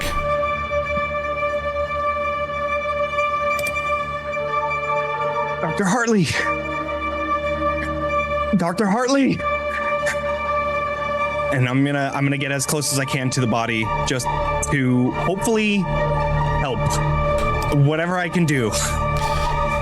The camera watches as you almost hunchback of Notre Dame like grab your leg and slide it in pain.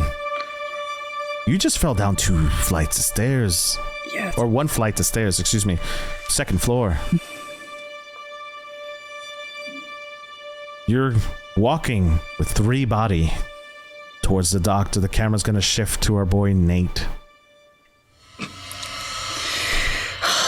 Nate. You're here with your sister. You think it's your sister? No. No. It's a doppelganger wearing her face. What do you say to it? You're a doppelganger wearing your face. You do not have the right to take my sister's face. I don't know what you are, but you're going to die now. And I'm going to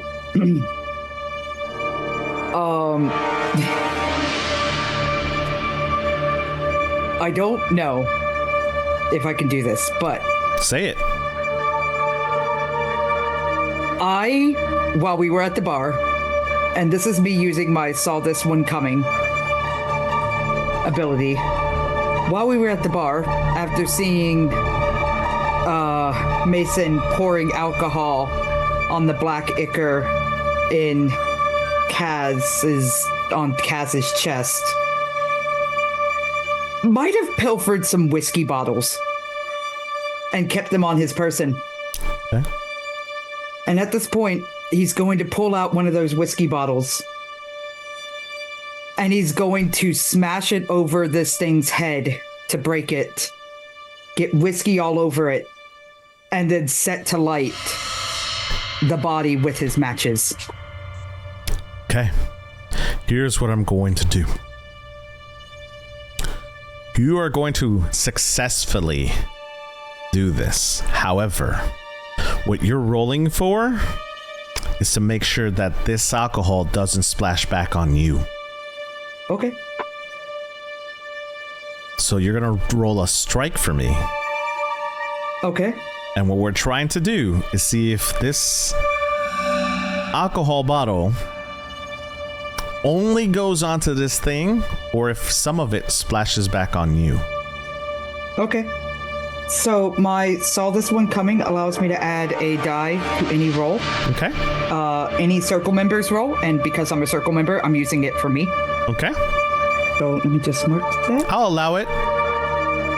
It says a circle member. I'm a circle member. It really means someone else besides you, but I'll give it to you.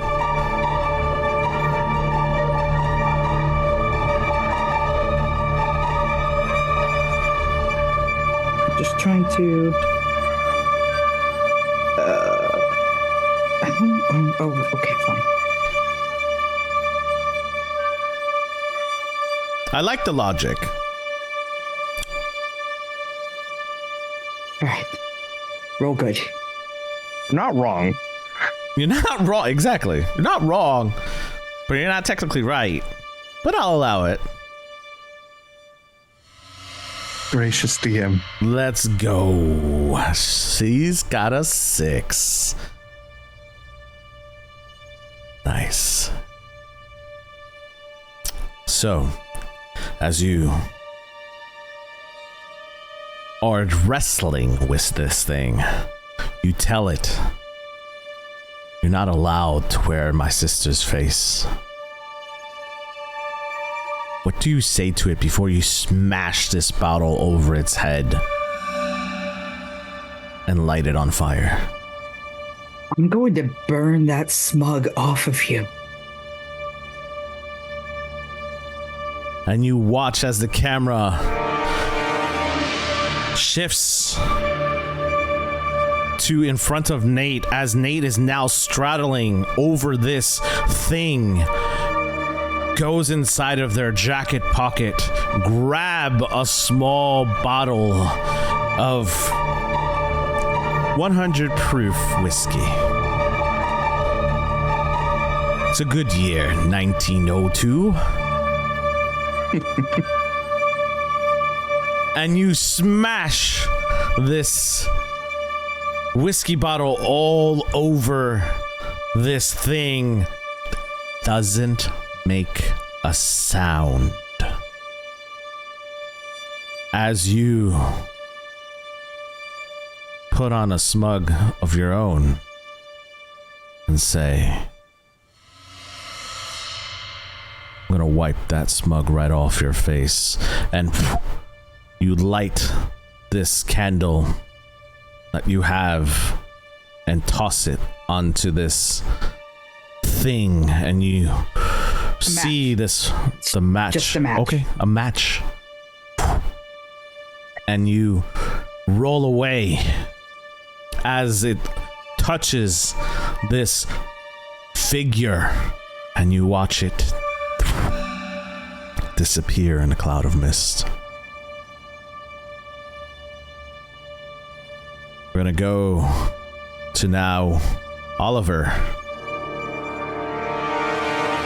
You just came back. You saw Nate literally straddling whatever it was and put on a show in front of you as they roll away and light this thing on fire, and you watch it disappear into a cloud of mist. You're within earshot now of Nate. What do you do? And do you say anything? So first he's gonna just kind of gather his composure, pick himself up, look over to Nate. Well, not what I was expecting, but good on you. I guess next time you won't need to keep another extra bottle. Seems like you already had some on you. What the hell is going on? Truthfully. I don't know, but did we hear somebody fall from the building? No, you would be outside. I heard some like yelling though. You probably heard Did you hear my scream from earlier? and like a tumble, but you wouldn't hear very much. You're outside. Fair. I don't know. It depends on how much Mason gives off a scream, because that's gonna hurt like hell. Oh yeah. Oh God. Oh yeah. I don't know. For sure. I don't know what's going on here, but there's a lot going on, and I think there's more inside. What do you guys end up doing together? Pull another Or- bottle out from my pocket. By yourself? Another bottle? How many you got in there? I said I pilfered a few. All right. In other words, has 3 dice. Or at least saw it 3. coming, so at least 2 more. So first thing you're gonna notice is that Oliver no longer has a right hand. Yeah, pretty much. Yeah. He's going to reach into his pocket. Well, I'm not going to be very much use for this with this and a gun. And he hands over the flask that he stole from Barnaby. the cab driver from Barnaby. Says, seems you know how to use this a lot more than I do. I am going to ask a favor though, since I have a gun in one hand and not another hand. Can you grab that for me? We're going to need that for later. Grab what? You can see the mechanical hand just sitting on the ground. The device in the center of it is spinning and changing colors drastically with all the phenomenon that's going around. That right there. Nate reaches down and picks it up. I'll ask questions about this later. And I'll be happy to explain. He puts it inside his coat pocket and then quickly goes back towards the inside after hearing all the scuffling going on. And I'm sure there's things going on that are taking place while we're having this very conversation. Yeah. So Oliver is going to he's going to holster, like just hold it within his shirt real fast, grab one arm and tie off where the elbow is and then hold his elbow against Nate as he's walking. Okay. Pistol is going to be over his shoulder, over Nate's shoulder, and we're going to walk together into this building. All right. So the camera will shift now to I don't want to say he's crippled, but to a very injured Mason. As he is now approaching the doctor. Alice, I'm going to say at this point, you've caught up with Mason. Yeah, I was going to ask, I assume. Yeah, you've caught up with Mason. Fairly quicker. Oh, yeah. I'm just like, for fuck's sake, Mason, sit down. You almost died. And then I see Diantha, and I'm like, and I'm going to pull out my occult supplies, and I want to try and go over to Diantha and like get some of the ichor off her with like special cloths that I have that maybe the bleed won't soak through or something like that. I don't know. I have occult supplies. I feel like that's very general of a term. I'm very lenient, but not that lenient. All right, that's fair. Just bleed cloaking device.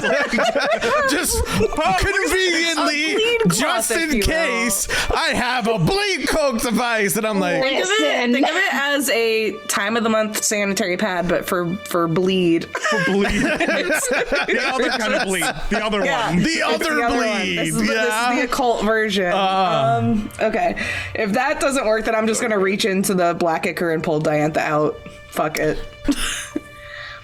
Alice is like, yeah. It's fine. I was probably gonna touch this at some point anyways. Just I mean, why not now? okay.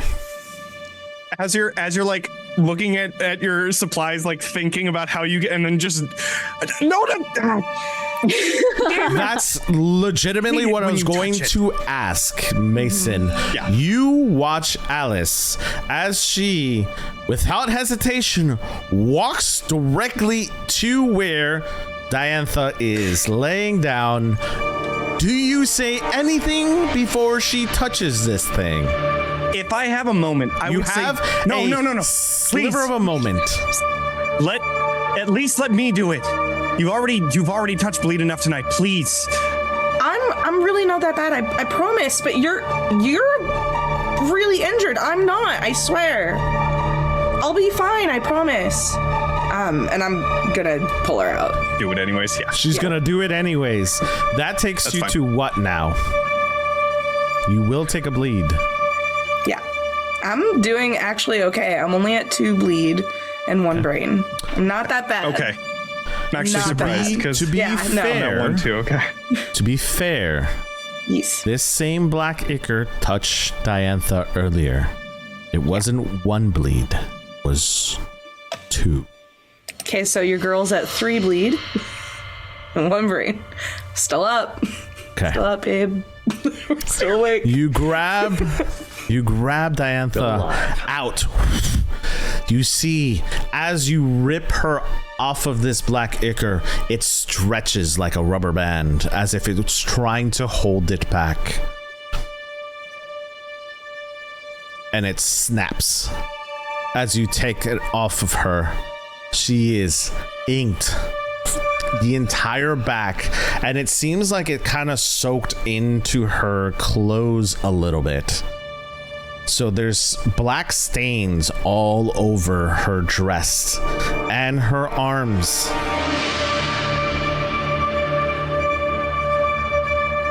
Now, as you take her out of this, Diantha, we change scenes, will wake up as you're being pulled away from this black ichor. Do you say anything? I would imagine with being you just saw your sister last. Yeah. Just to give you back your mindset. Yeah. I would imagine she pulls away from Alice and like starts yelling, "Don't touch me! Don't touch me!" All right, you were passed out. We gotta get out of this house. Oh, you're not. We've all been seeing crazy shit. All right. I apologize for my outburst. Listen, we can have apologies later. We need to get the fuck out of this house right now. I Can we walk? The door's there. Am I good? Can I walk? Can I move? Yeah, you can walk. Okay. You were All just right. passed out. You're passed out. You're weak. Okay. You have a scar. Okay. Explain again for our listeners and our viewers and also our other players who did not see this happen. Okay. Cool. What you have currently on your face. Yeah. Well, other than just like spots of black ichor that are like staining everywhere, there is a scar that stretches down the width of her face now across her eye. Yeah, it looks almost kind of like when you get a paper cut and it's like nice and like sleek. It definitely looks like it has been stitched up perfectly, but it's definitely there now. I think that Alice, if I may, Alice and I kind of like look at each other after noticing, and then if that does happen, Mason will just kind of like shake his head. Don't say anything. Let's go, kind of thing. Just I forgot. There also is a thing that happens because Alice took a bunch of bleed. Two things. So one, after she pulls Diantha out and Diantha like tells her to stop touching her, there's a moment where her posture changes again. And Alice looks at the doctor, goes, "All right," and then looks over at Mason and goes, "Sergeant.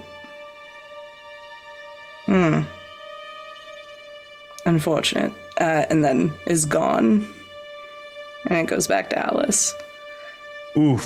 So then, I'm clocking that. I'm gonna go back on what I said. Then, I think Mason just all of the blood is out of his face now. He is just pale white, like he has seen a ghost. However, because I touched bleed, North owes me some information. Because abilities. Whenever I take one or more bleed marks, I also gain additional information about the phenomena that harmed me. So, Yes. Tell me something. Okay, I will. I get to ask a question, but you can also just tell me if you want to tell me something. I will. However, chat is going to hear something else. As you touch this bleed and you say, He "Sergeant," turns on volume. Oh. You hear a laugh.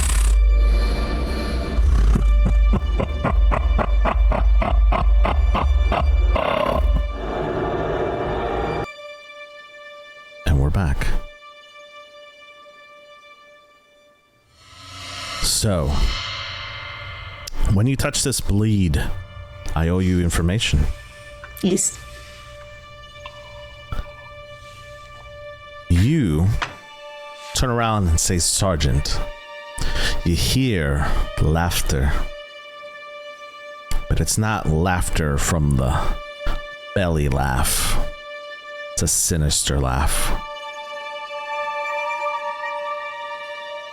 You see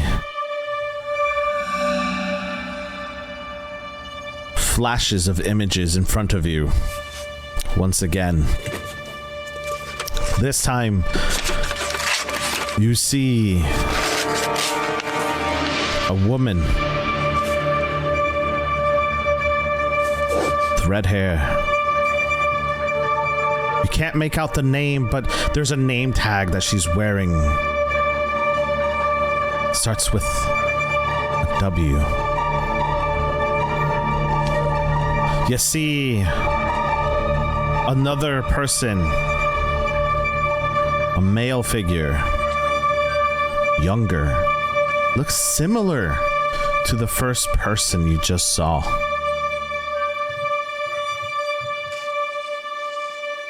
And then you see the name John.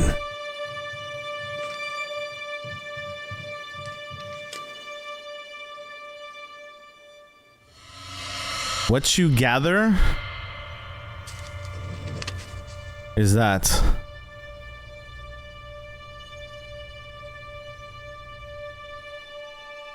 this thing has been in the presence of all three people. What you also gather is that it can separate into multiple things. You do realize that fire weakens it, but does not harm it. Do I get the impression that when it is split, it is weaker than when it is all together? Yes. Or no?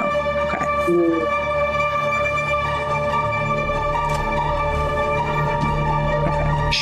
So,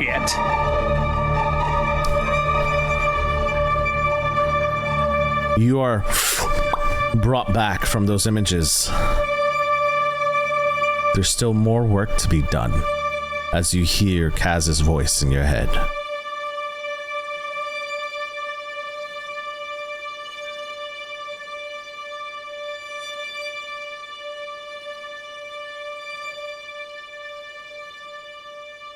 I mean, I'm still trying to I'm going to tell everybody the information, but when we are outside and I feel like we're safer and together and with the rest of the group. So at this point, if Diantha needs help walking, I'm over there, like, helping her. Slowly. I know, yeah. You pass Mason. He doesn't move, but his face doesn't move, but his body just gets out of your way as he's just seeming to have that 1,000-yard stare until he finally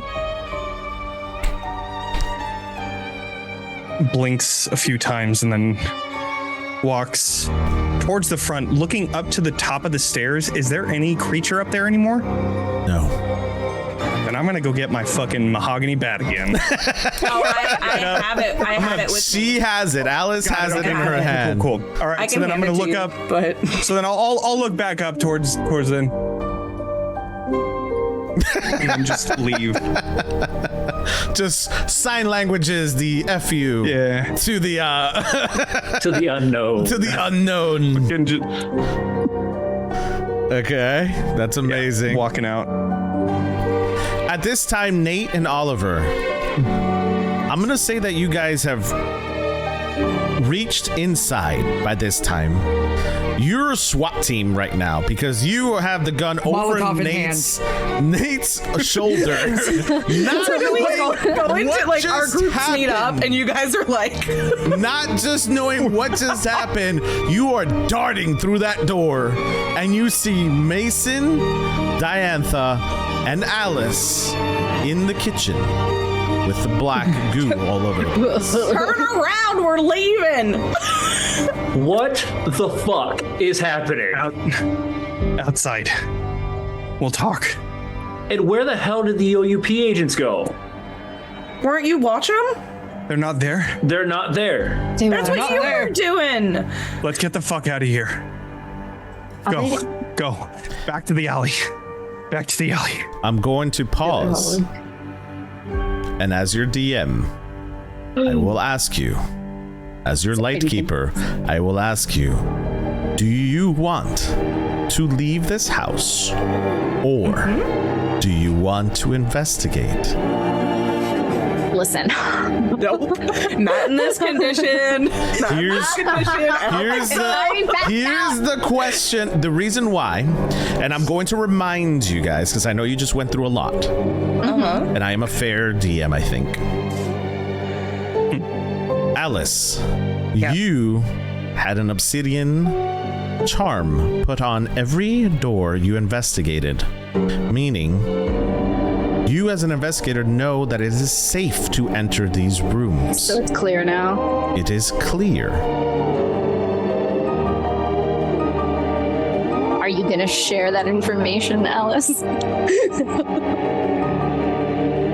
How beat up does everybody look? Because I know that I am at 3 bleeds, so I'm looking bad. Mason is looking bad. Free body. Bantha already passed out. Yeah. And his fucking scar. Yeah. I'm missing an arm.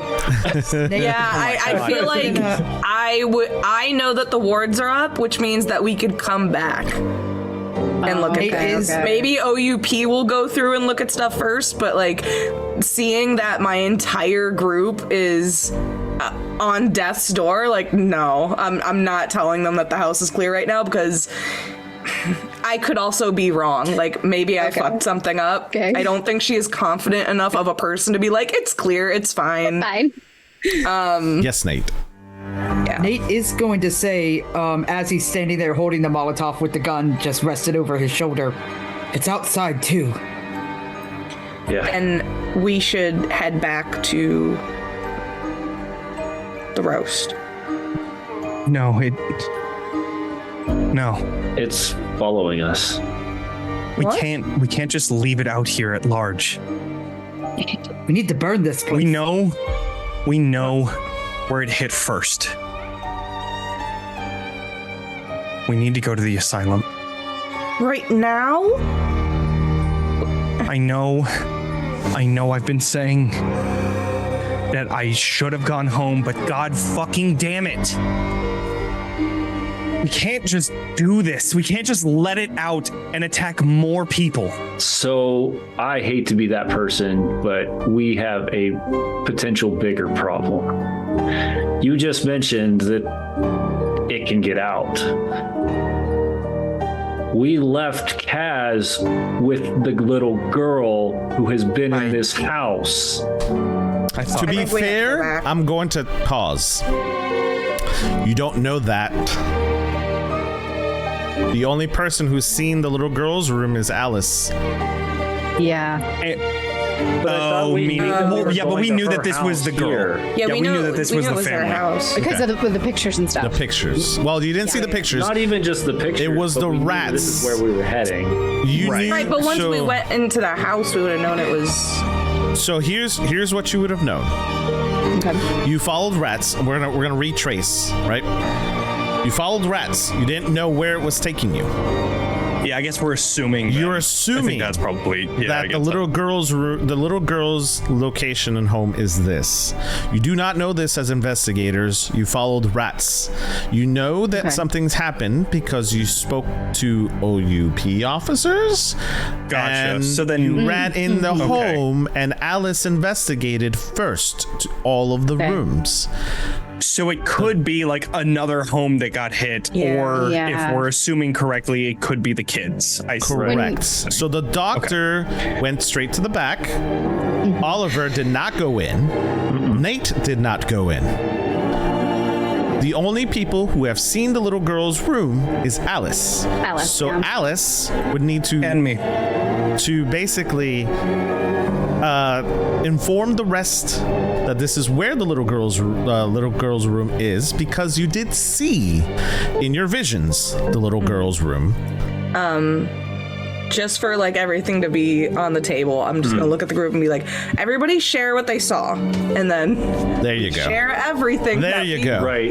All of our stories have been retold. Yes. I like to make sure that we follow the events as they occur. Yeah, for sure. We need to have a. I know it's a lot of moving pieces. I get it.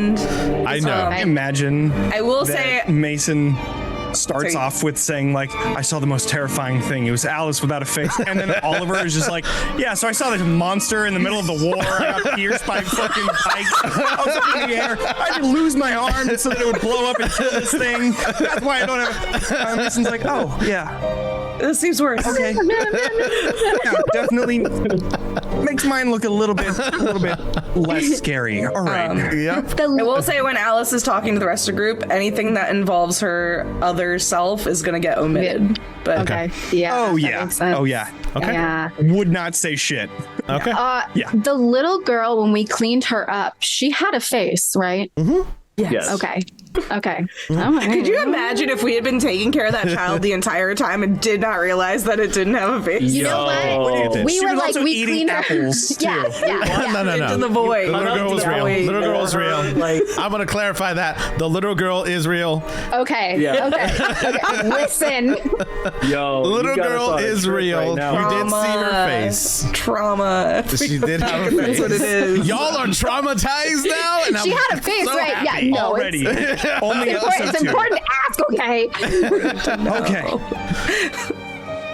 Y'all are traumatized. I understand that this is the house, but we know that it comes from somewhere. We know that the asylum was the first place that it struck, or at least we're assuming. It seems like that's the concentrated place. It might be the source. I don't know. You were saying that it splits up? Maybe it's coming from there. Well, it's If a we lot take it out from the weaker. source, maybe all of them are gone. It's a lot weaker when it's split up, and we all just got our arses kicked while it was split up. We team up. Yeah. So we're in all honesty, we're fucked. To be fair, I killed mine.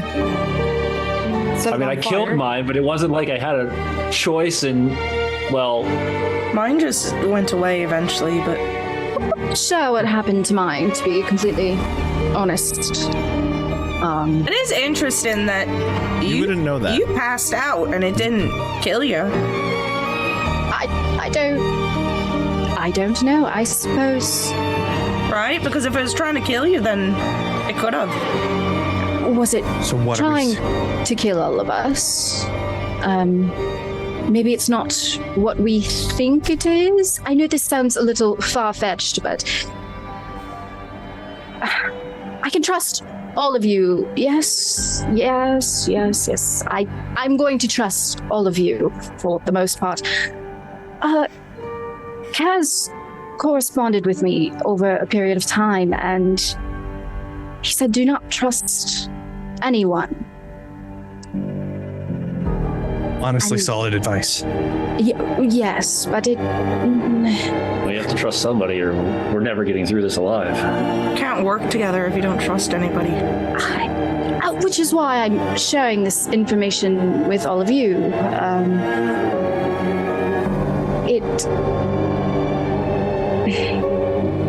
Would it waste too much time to talk to Kaz again, or should we try and go to the asylum? I think we need to. I don't know if he's even. I don't know if he's gonna even be able to give us anything. Listen, I hate that I'm a part of this again, but now that I'm in it, I have to be in it. We need to take care of this tonight. All right. If it goes and kills another family, that's on us. At this point, yeah. That's That's true. on us. Fine, And I'd but no rather have splitting something up happen this to time. me than another child. I fully agree, Mason. I'm glad. I kind of agree with Nate, though. I mean, if fire is weakening this thing, if there's some sort of hold to this thing here, not to mention it'd be a great distraction for the OUP while we jump into the asylum. Where the fuck are they? Either there or That here. is- That's the problem, is we don't know what is real and what's not anymore. Yes. So you Were think they- they were fake? You think there were no OUP It people seems here? suspicious that they would leave us here completely alone, I mean, these even if people they are no were terrified. different than we are when it comes to the fact that they want to know what's going on with the phenomenon. Exactly. They might not be great people, and everything I've heard, they're not. But that's besides the fact that they'd still be here and want to know what's going on. And it's clearly been more than 5 minutes. Do you think that perhaps I don't know anymore. Do you think perhaps you especially? Yeah. Sorry, maybe they also sell things? Oh, that's a good point. And maybe ran? they were driven away. I mean, yeah. Or they're dead. Well, I followed mine into the backyard. Maybe they followed whatever they saw, and we just didn't notice.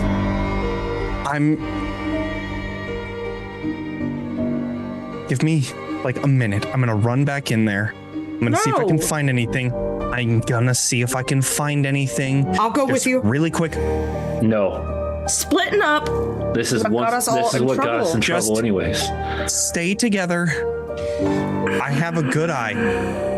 And a broken leg. Give me a minute. No, he doesn't have a broken leg. He's just hurt. It's not broken. It's bruised. You already have a prosthetic. It's not like you're gonna walk very fast anyways. It's just a flesh wound. Do you say that out loud? Listen. Oh, absolutely. No, Oliver. No, I did. You say okay. That I have a prosthetic? Yes. Does everyone else know that? I think we saw it. I don't hide it. He doesn't hide it. He doesn't hide so, it. like, it might be a known thing. He's not, like, hiding a prosthetic. He very obviously has one, especially when he's walking or, like, in a quick run. You could see that Mason limps every once in a while, or, like, he does that, like, quick step where, like, he knows that his other leg isn't great, so he does, like, a double step with his other leg when you're trying to run really quick. So he doesn't hide it. Which is why I don't have viewers anything and in my listeners to know. Mason, do you have a bleed detector on you? I do. Okay, promise that if it goes off, you turn around. I have it. Listen, I know that I kind of went down, but I am very good at inspecting, analyzing, and remembering things. Just throwing that out there. We're gonna take 2 of you in. We might as well all just walk in the building. Such a bad idea. Just give me a minute. I have a really good eye with these sort of things. I promise. Make a sway roll, Mason. Sure. I want everyone to know that Janelle, hate this. So much anxiety. Mason, you're gonna make a sway roll to try to convince the others to stay. Well, I don't want to take any autonomy from anybody, so I'm gonna plead my case, and if they want to say no, then I'll just let them do it, and then I'll accept whatever happens at the end of it. I mean, I'm down with the sway roll. Alice We can is play fine it. as long as you have the bleed detector out. So, I will do a sway roll if everybody wants me to. That's totally fine. Go for it. He's Let's see what the feeling dice inclined say. for it. All right, we'll see what the dice dictate. Alrighty. Oh, God damn it! That's a fucking. is it a 1? Or is it a 6? It's a 2 and a 1. But it's my gilded die, so I failed and I get the die back. So that's good. That's nice. So everybody gets to choose what they want to do, whether they listen to Mason or not. I'm going. I think we should go as a group at this point. Nate is already slipping away and going with Mason. Okay. Well, I'm not leaving your side, so you have the arsenal I can't stay out here by myself. Yeah, Diantha's gonna go in. She'll pull out her little spyglass monocle. Sorry, little monocle bleed detector. Same thing. Let's just ignore the person who talks to ghosts saying we shouldn't go into the ghost house. Let's just all go. Because they're like going in. I'm sorry, you what? You do what? Never mind. Huh? As the group walks in together. What are we trying to accomplish here? Mason is holding his hand into his inside pocket, holding onto something within, which, for the audience, is his bleed detector. But he's gonna hold on to it and just walk up the stairs slowly. Is that the direction you choose? Oh, absolutely. 100%. Going upstairs Just going up first? the stairs.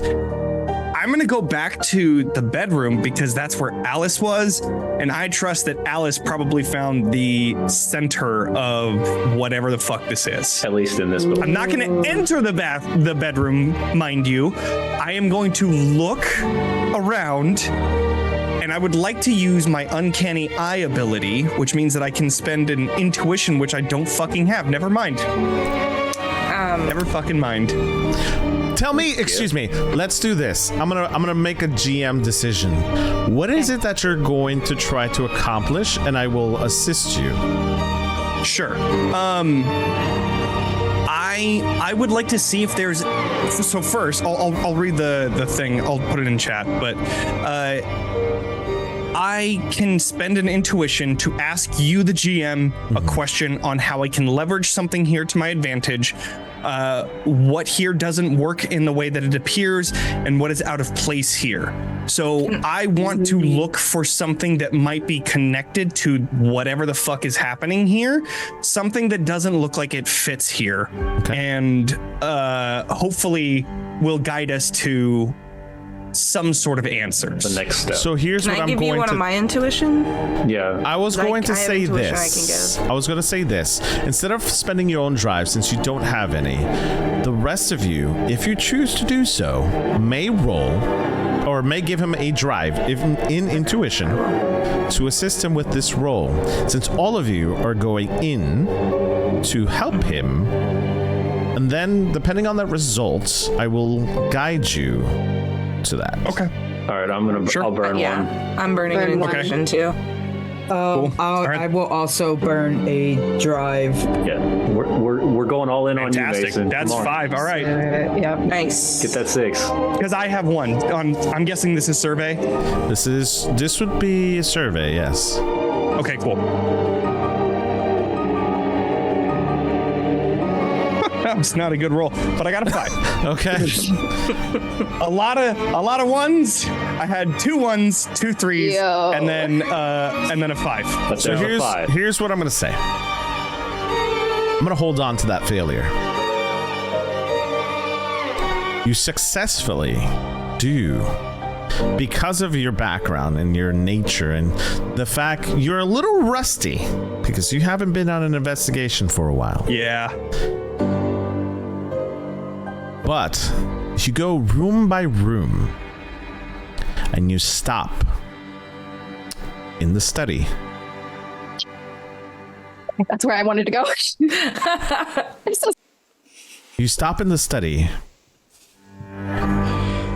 Nothing looks out of place at first glance.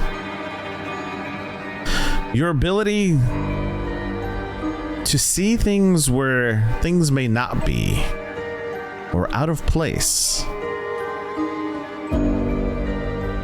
kicks in, just like second nature. It's like riding a bike. You scan the room and you notice the artifacts hanging on the wall, the nautical theme that's happening all over the place. Everything seems to be in place there. However, there's a telescope pointing outside towards the asylum. As I imagine that I'm going through each of these rooms, not finding anything. Diantha is probably already in the study searching for stuff. So as I come inside, I'm just pretty much like at the point of giving up. And then that's what catches my eye. And wait, have you looked at this? This No. This is a see telescope, but it should be facing up. It's facing. GM keep looking. I'm gonna look. Okay. In this room, can I use my occult researcher? Absolutely. So it would take one brain mark to ask the GM for an important occult detail that you would have recognized from your studies, but has not yet been revealed in this scene. If there are none, clear the brain mark. Okay. Oh, okay. That's good. You don't take a brain mark. Okay. Okay. However, you do have a studious eye. Okay. As you are searching in this room, Artifacts. Maps.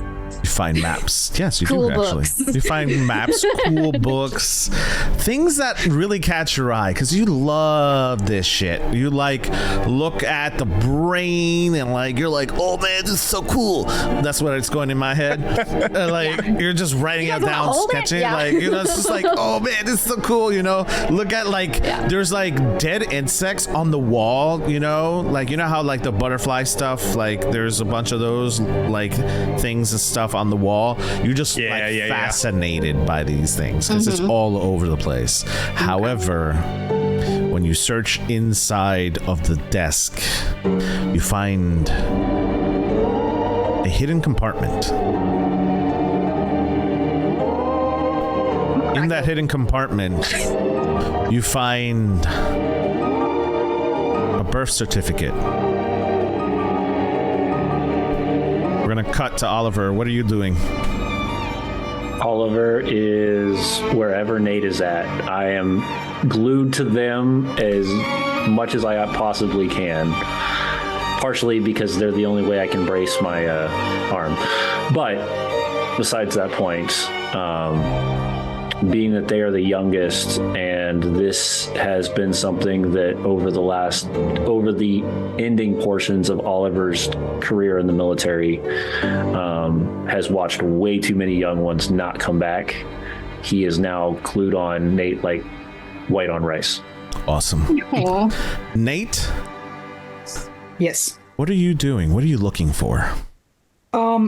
First, point of order, we all gave, a lot of us gave drive to Mason earlier.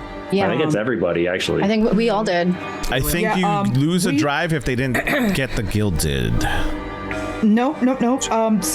In this together, our circle ability, when you spend a drive to help an ally on a roll, on a result of 3 or less, which I believe all of their dies were that, we all earn our drives back. That's No, he got a Result is The what result I choose is what he from chooses. from the roll. So I chose a 5, which So we all means that lost. that was the result. You lost Yeah, the yeah, drive. yeah. I see her. I see her. Thought see where the gears are moving. The gears were moving, and I was like, okay, I see where you're going, but that's not what happened. We're on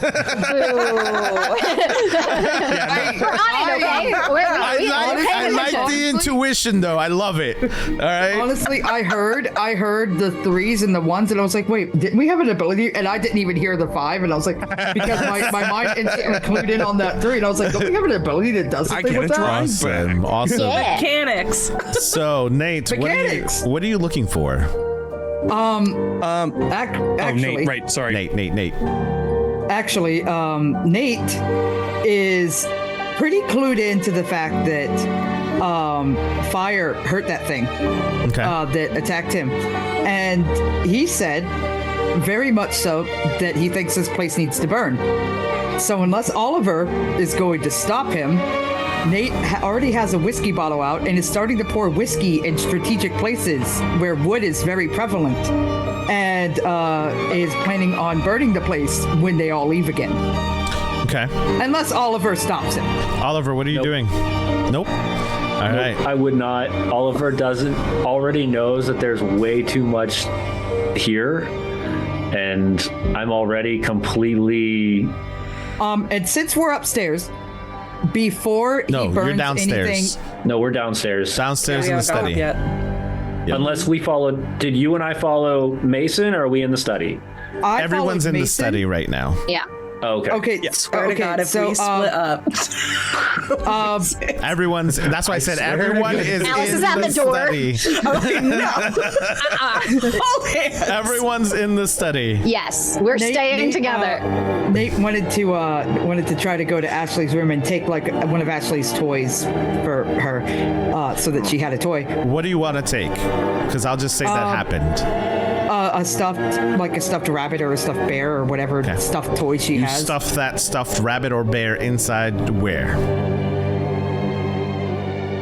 where the sun don't shine. You know, he's just gonna put it right in his coat pocket. Like Okay. it's gonna, the head of it's gonna stick out. Perfect. Love it. Love it. Okay. Where then you he's have a gonna proceed to rabbit start- now with floppy ears just outside hanging onto your coat packet. It's a good look. Yes, I love it. It's a great look for a kid. And then he's going to proceed to pour alcohol on everything upstairs as he's continuing to do this. Okay. So You know, we're little gonna say alcohol, little alcohol. we're gonna say retroactively that happened, and now you're in the study, and you're Mason was continuing walking to around, looking through each of the rooms. Yes, So I imagine in that the this was rooms. happening This at is the same yeah, time. at the Do same time. not separate. Yeah. Yes. Yeah, We no, get to the he's study, not we Explain in the party. actually, All right. he's not So, actually looking for anything. He feels Okay. like the others are doing the investigating part at this point, and he's planning on burning the place, Okay. torching it. You're doing great. You're doing great. How close are the houses? The houses. Other two houses right on top of this one. Yeah, they're pretty close. They're about arm's length from each other. So like Well, that means the bleed has touched them too, so they also need to burn. There's probably people in them. We I'm cannot not just burn a house down. Able to, yeah. No. No. I was just gonna let you No. guys do whatever you wanted to do and see what happens. Absolutely not. Alice is right. like, you're not lighting that match. He's just pouring it in front of us. Y'all Mason's are not paying attention. They're paying investigating, attention pouring to the alcohol asylum. everywhere. Alright. Alice is running around like, nope, can't do that. Nope. I Not see right there. Alice. Nope, not there, I was not gonna there. ask Nope. what Alice was doing. I think Alice at this point just Panicking. grabs any cloth that can absorb this alcohol. Yes. So like cleaning up after Nate. Just like that's what I picture is that Nate's just pouring Yeah. alcohol, and right behind Nate is Alice on all fours cleaning with like a towel and just like wiping it clean. It's like this combination of I'm doing that, like I'm following Nate and trying to like get rid of the alcohol, and then anytime someone goes to investigate a room that not all of us are near, I'm like stretching out a hand and standing between everyone, like nope, No. no. All right. Well, tell them to get out of their fucking house, but So, Mason, burn this place. you also Yeah, find out. so- Hold on. I want to say something else you do find out as well before you find the telescope. You do find out the name tag of the person who lives here is on the desk.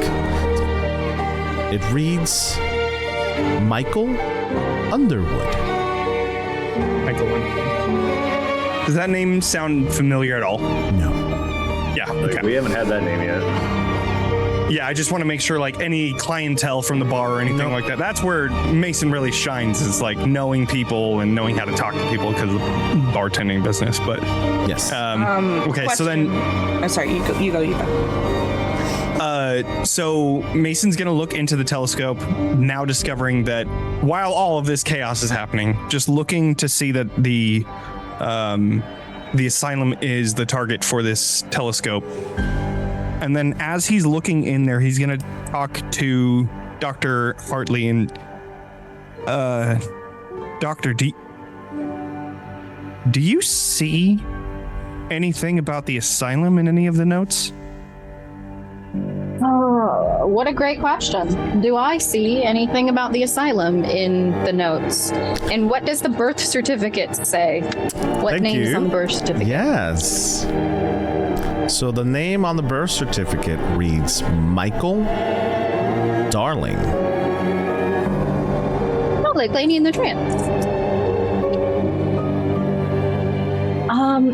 This paper here belongs to a Michael Darling, and she's shifting through it. Is there any note about the asylum anywhere, or nothing? No clues to that. Okay. The name tag. Is that like a employee name tag? Or like one of those metal.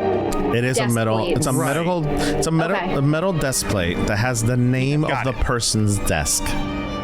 Got it. front. Okay. Got it. All right. Which one of these is real, I suppose? Not the name on the desk, I would wager. Well, I mean, Do you translate that you found that in a hidden compartment? I think that would be an important. I imagine that I can see For the sure. the secret No, she's compartment like down open. there, and like I imagine she's like taking like a little tool or something out of her like medical equipment as she's like prying the thing open, and it like snaps. Oh yes, I found it hidden under the this Birth mahogany certificate. desk. Yes, That's an odd seems- thing to. Well, I guess it doesn't seem keeping like private a documents, but it still seems a little no. over Very the top. weird. You know, like you hide it in a file in the closet. You don't hide it in a secret compartment. Exactly. She's gonna reach her hand in there again and like see, is there anything else in this compartment? Can I tell if that document was forged? Ooh. Look at you. Nate just appears. Just Still pouring over alcohol. the shoulder. I'm trying to give you the order of events. Okay.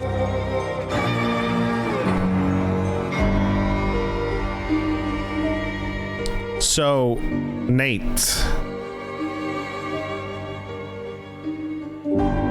Yes. have to be.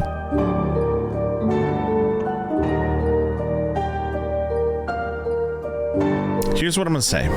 You're not gonna need to roll for this. Okay. Your ability to decipher and look at documents, whether they're forged or not forged, it's something that you deal with on a daily. When you look at this document as they're talking, you kind of snatch it out of her hands. Yes. All right. And what you see are official stamps, watermarks of New Fair on this birth certificate. It is not forged. Okay. This is a real birth certificate. Primacy. But No, there's no but. It's a real Okay. birth certificate. okay, so then I'll add the but. Okay. It was hidden there.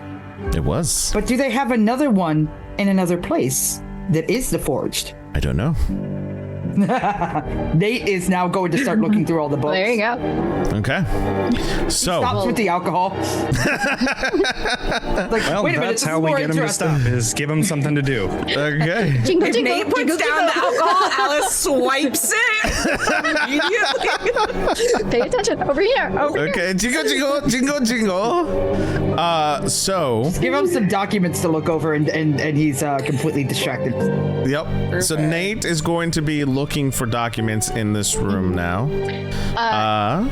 Can Diantha look at the telescope now? Because she hasn't Oh actually. yeah, absolutely. Go ahead. Yeah, she'll examine that. Well, What you guys both see is that it's pointed towards the asylum.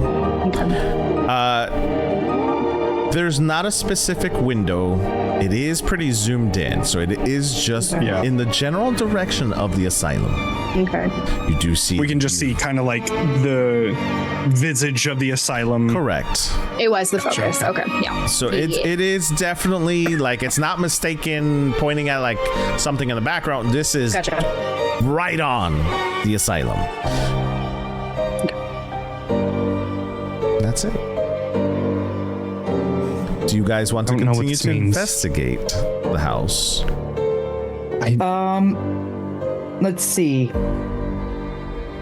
If you would allow me to roll a focus to try to find What are you trying to or find? survey. More Nate legal finds it- documents. Yeah, Nate finds it weird that there was. Oh, and by the way, what's the name of the person on this birth certificate? Michael. On the Michael- Michael Darling. Michael Darling. Oh, yeah. Darling. Michael Darling. Okay, so on the birth certificate is Michael Darling. Correct. But we saw a name tag Michael Underwood on Correct. the desk. Yes. So Okay. I am going to. Obviously, this one's the real one. I'm going to start looking through. So we're in like a study. So there's like shelves of books and stuff and documents and things like that. I'm going to start looking through the drawers and the shelves and seeing if I can find where any other official documents might be held. Sure. I'm gonna go back to a question that was asked earlier because I got sidetracked and I have unofficial ADHD. Right on ahead. So the question was, by our doctor. Did they find anything else in this department? No. Okay. I forgot about that too. Sorry. My brain went back. You didn't answer the question. All right. Okay. So. I love it. The GM brain. Yeah, my brain was like, you didn't answer that question. All right, and that's for our listeners too. We're like, you didn't answer that question. That's sus. Yes, I did. Just took me a little longer. All right. So Nate, go ahead and roll a focus roll. Alice. Okay. I'm gonna go back to you. As you're. Be fine. As you're touching the ground, as cleaning up after Nate, because he's just pouring alcohol all over the place. I'm gonna count that as you touching something. I won't have you take any marks. Okay. But you get flashes before you. And those flashes, as you're cleaning, come from the living room. Pictures come across your brain of the little girl, Ashley. You see her happy, smiling, running with her father, sitting, reading a book in the study. All of these are really happy memories. Nothing sad or depressing.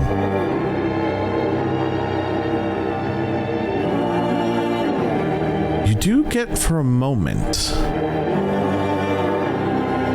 a glimmer of sadness, but not from the girl, from the father.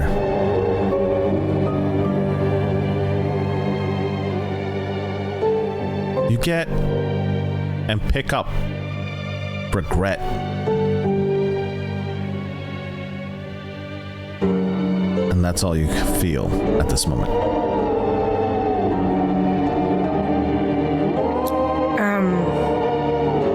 Everyone I had another vision, but it wasn't from the girl's perspective this time. It was from the older gentleman.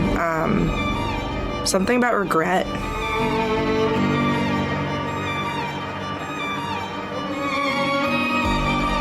Any particular reason he's regretting something, or did it not go that far? Sometimes it's just emotions. Sorry.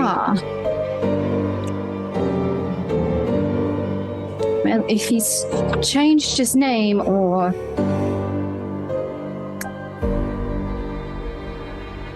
what if they're related to somebody at the asylum there, and he's feeling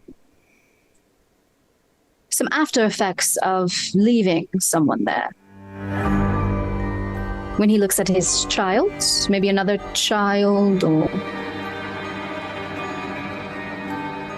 What was the other name in our file? John. It was John. Yeah. A brother. Who's my note taker? It says John, and I have 4 pages at this point. Do you know how long? Yeah. I'm going back. My notes are up there.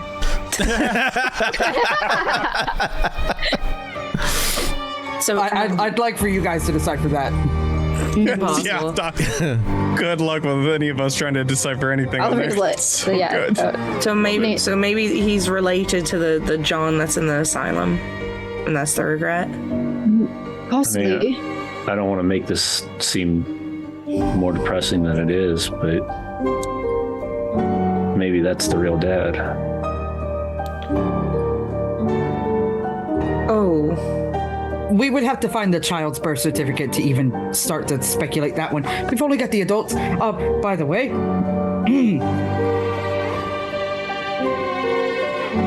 Oh, you're talking to me. Sorry. Da-da-da. What did you roll? I sent it to the Discord group for prosperity because I rolled it when you told me to roll it. And that was a while ago, but I rolled a 2 and a 6. Okay. Hey, let's go. Awesome. I So- just, 6. I'm for trying once. to keep it like honest as possible. Yeah. So, Nate, my scooper, snooper scoop, super Slink. slink, Like, Super Snoop. super snoop. That's the word I was looking for. Thank you. Blinky Snoop. Super snoop. Super snoop. Super Snoop. Slink. Don't find Like anything. filing, just completely filing through papers really quick. You do not find anything when you go through the desk or the bookshelves. However, as you're walking around, you hear a creak over a loose footboard.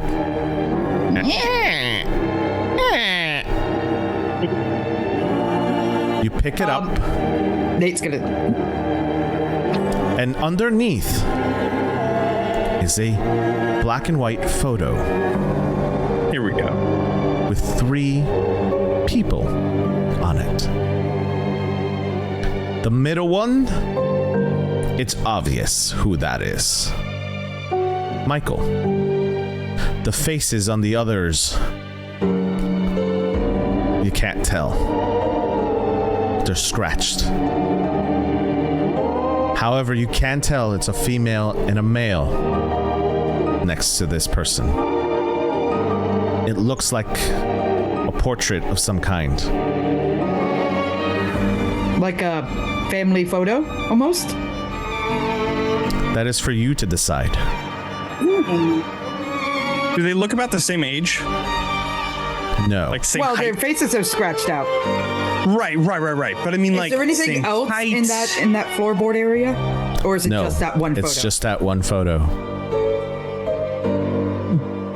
Is there anything on the back?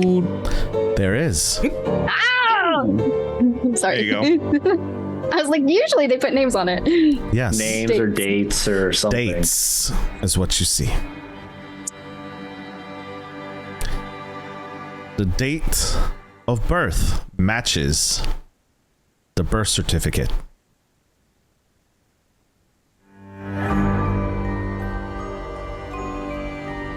Okay. Wait. And there are Wait. 2 other dates on there. You can't read them. Ah. Are they also scratched out? No, they're smudged.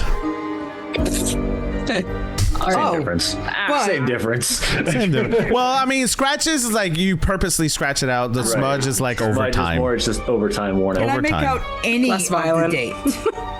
You can't Like make even out. with smudging, you can normally make out 1, maybe 2 numbers. You or can't letters. make out a date. However, I will say, if you can come up with a clever way to recover those dates, I may give you a date.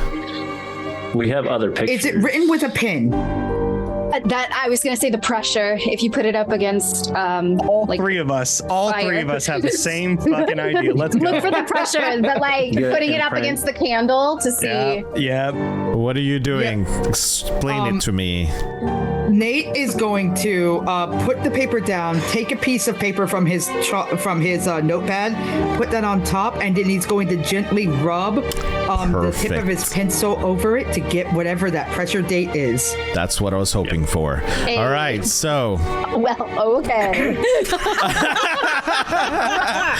that's what I would do. Johnny I'm knows not every saying, the paper. like, I'm not saying that wouldn't work. Like putting, yeah, that would no, you're work. fine. But I was like, the way that I planned it out in my head was like they take a pencil over it and get the date. Okay. Nate doesn't use no fancy candle. He just uses pencil. Candles are too expensive. So you do end up getting the other date. Doesn't make any sense to you. But you do have another date. We also have 3 or 4 other I would like pictures. DM for you to give me those exact date numbers right now. Give them to me. Sure. Right now. Right now, I couldn't tell you what those dates are, but you will get them by next episode. I just need like to a write general- it down, DM. I need to put it on my board, DM. I got you. Next episode. Just a general idea. Is it like really You say it doesn't far make sense. difference between the three of them? Or is it like similar dates close to each other, like within the span of a couple years? That okay. Or maybe a couple of months. Okay. Okay, so No then a and couple yes of is years what I just seems did. like they might be like Older brother. siblings or something like that. And then we see Michael. Does Michael look young yes. in this picture? Okay, so then yeah, And probably how- siblings.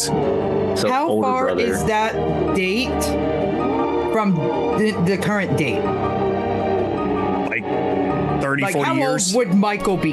He'd be in his 30s, 40s. He'd be in his 30s. Okay, cool. Yeah, that's why I said I gotta get back to you. Gotta do math. Yeah, for sure. I gotta do math, I and I'm don't like, really need like I don't. The other four of us don't need exact dates, just an idea. But Nate, on the other hand, does need exact oh, Nate, dates. I so will you're gonna get have you to your on that. dates. However, year-wise, yeah. Around there. Now, quick question. So this photo, it looks like it might be a family photo. I have a question about, you said the faces are scratched out. That's fine. That's all well and good. What is the male wearing that is not Michael? What type of clothing? It's typical of the age, so not Okay. I was mostly going, is it military wear? no. Okay. Good question. is a Do good they seem to be in like teens? Yes.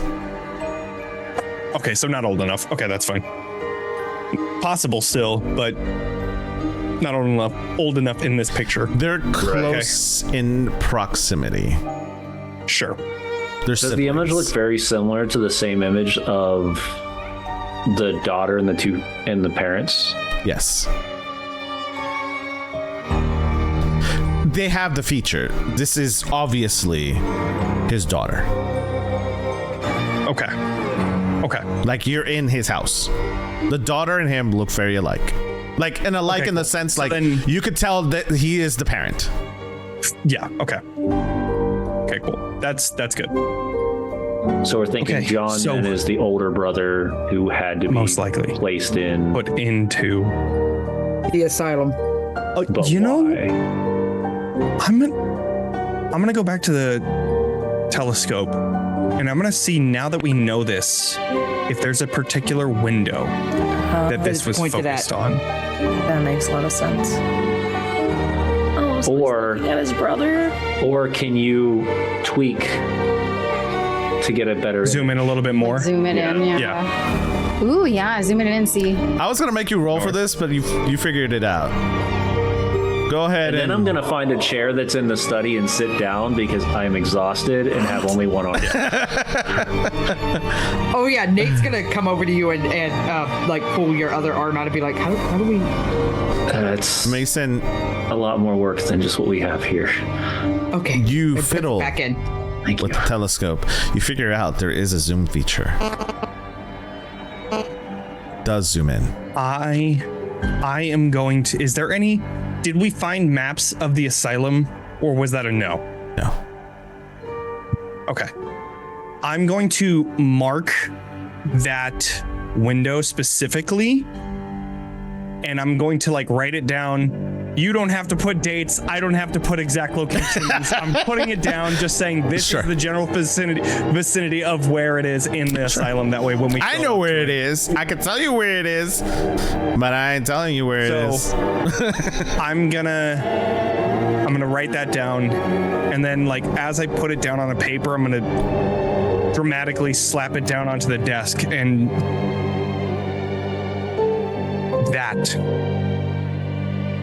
that's the connection. So how This many is where- windows from the door? 4. Okay. What's that? I'm sorry. What was the question? said how many windows from the front door or the side door, because that way we can know exactly which room to go to when we get in the asylum. You don't have to explain it. No. I have to explain this. This is important. Okay. Here we go. Okay. So, I do know where this window is being pointed to. And it's not the front. It's the side. You can see the side of the asylum. There's a window. It is 6 windows down. Towards the back of the asylum. The asylum is, to give you a better understanding, pretty large. It's about 9 windows wide on each side. And then it's about 10 windows back. So from the front corner. Wait, okay, you're saying the front of it is 9 wide, and then the side of it. Yeah, you're static again. Your mic is going out. You're static again. Yeah, Yeah, you went robot. Yeah. It happens. That's why I was like, I know what's happening. It's happened before. Yep. 9 windows. 9 windows wide. Side. Yeah. 9 windows from the center out are 9 windows wide. On the left, 9 windows wide on the right. It's a pretty large asylum. Okay. And then it's 10 windows deep. Okay. It is 4 floors. The floor that you are looking at is the 2nd floor. Okay. So the side door is on the ground floor. We're on the 2nd floor, and we're six windows from the door. Got it. And then are we going over to the asylum? I mean, I don't think we have another option. As a GM, here's what I'm going to say. I highly suggest you recover and use some of your circle stuff. Okay. Yeah. I would say to try to go back and do something to recover before you head out once again. Well, I did ward all the doorways in here, so I don't know that I could come back. It might be safe in here. That's good. So I was going to mention it before because I wanted us to go back, but I don't. What's that? Say again, Mason? Mason doesn't want to. You're robotic again still. He's very You are such a robot. You're still right robot now. I have now. no idea what you're saying. It happens. I knew it happens. Yeah. I mean, even the chat. Didn't you have to unplug it and replug it the last time? I forgot. Even the chat is saying take a break before we all get wrecked, which I don't blame them. I guess it's just, do we want to wait here or do we want to go back to the roast? I don't know if we have. I mean, after everything we've been through, unless the good doctor has some decent amounts of medical equipment, the arm doesn't just reattach. It's not that easy. How does that all work? If you don't mind me asking. So, when Sergeant pulled me out, I was taken to a hospital, and there was this kind of a kook of a doctor that said that he could get my arm back. What I didn't know is that, he asks Nate to pull out the hand. A couple different things you're seeing. One, you're seeing legitimate, almost like sinew adjusted connectors that go from the bottom of the elbow joint to this piece. But the stranger portion is, and this is going to be something that I'm sure the doctor is going to freak out a little bit about, is you see 3 tubes going through it as well, and there is a very diluted version of black ichor that's driving towards the centerpiece where the blood detector is at. If we just fill that back up, Is that the same stuff as... Doctor, Who was this doctor who worked on your hand? I don't have it on me. 1 second. You say the name. I say the name. I have a name for it. Insert name here. Perfect. I am also invested in this name. Yes, I need to know. You said it was a male doctor, right? It was a male doctor, yes. Okay, never mind. We're good. Continue. Reginald Fenrick. Okay. Does this sound familiar to me? Does this name sound familiar at all to me? GM? No? Okay. Does it? I don't know, does it?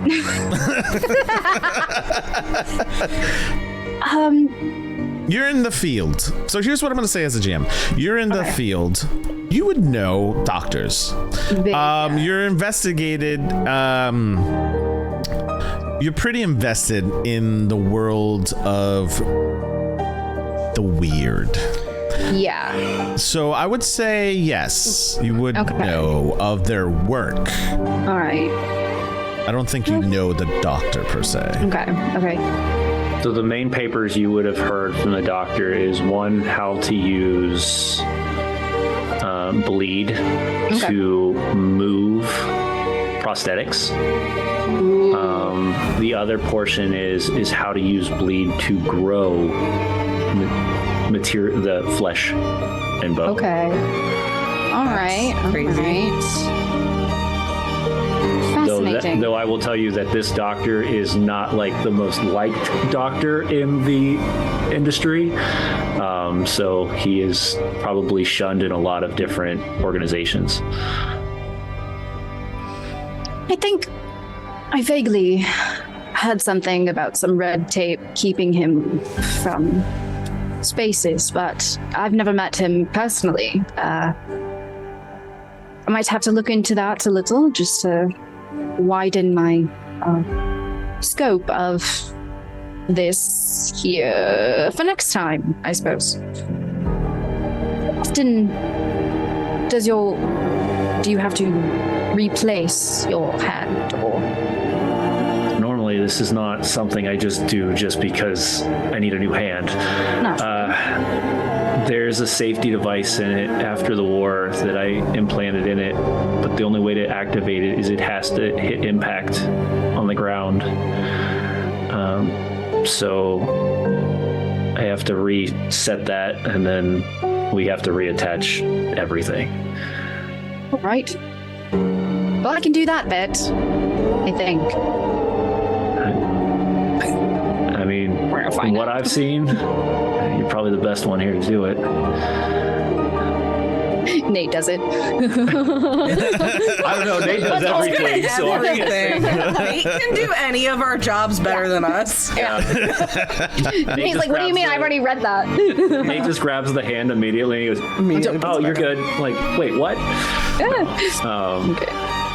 The main thing is there are piping that's still connecting to the sinew and the muscle itself, and those are pipes that connect to the blood detector as well. So, All right. A little more tricky than I'm picturing at the moment. So yes. think of a Nate is like looking at the hand blood as you're describing all this. transfusion mixture is really what you're looking at.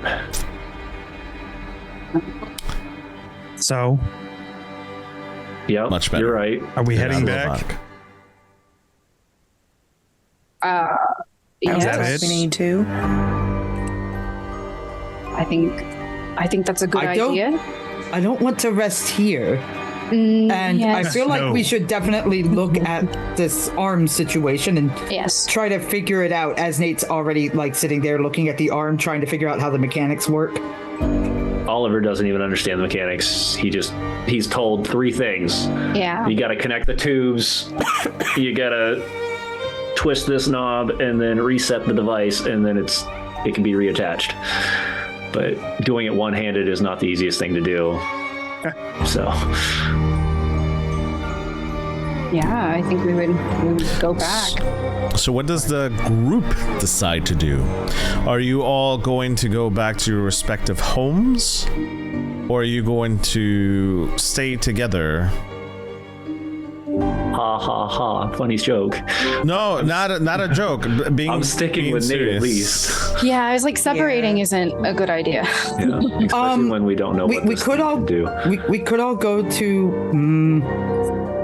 I mean, there are plenty of decent rooms at the Divine, so You could go to the probably Divine. all go there. You could.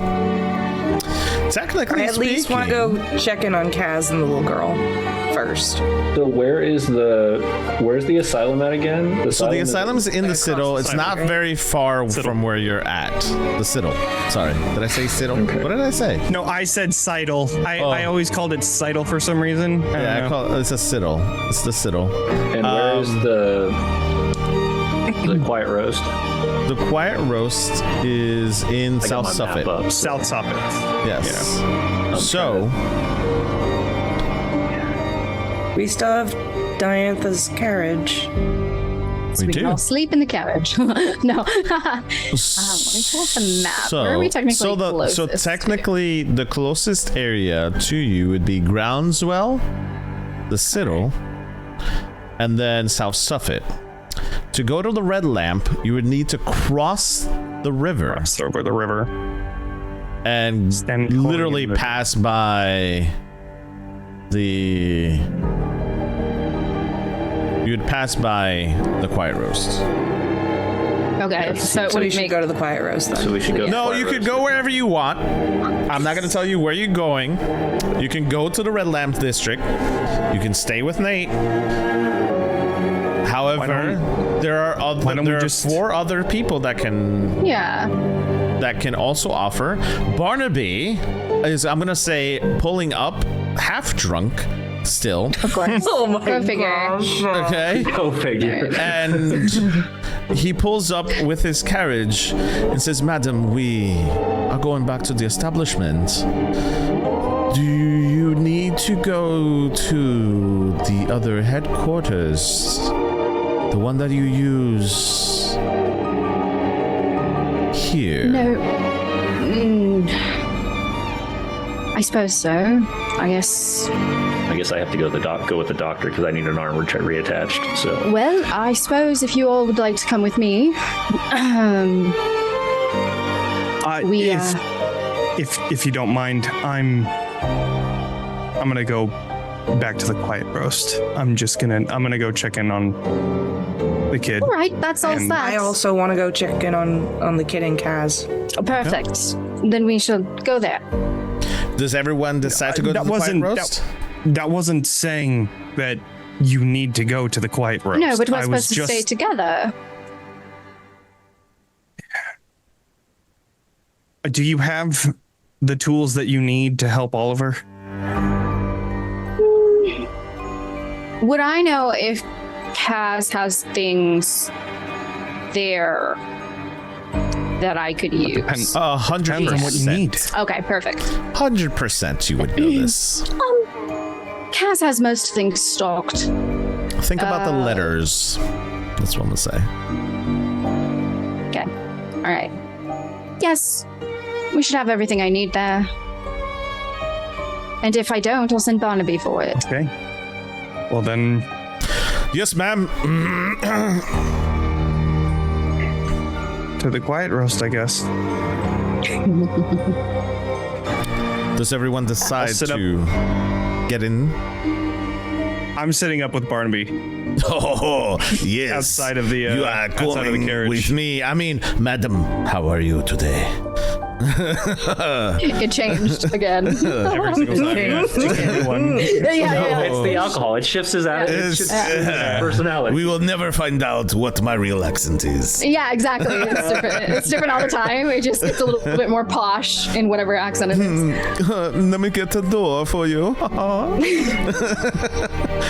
So Yeah. we have Mason up front. I'm assuming everybody else is jumping in the back. As Nate is about to jump in the back, he pulls out the Molotov that he got from Oliver.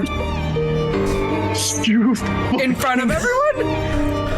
I mean, he's behind everyone. Oh no.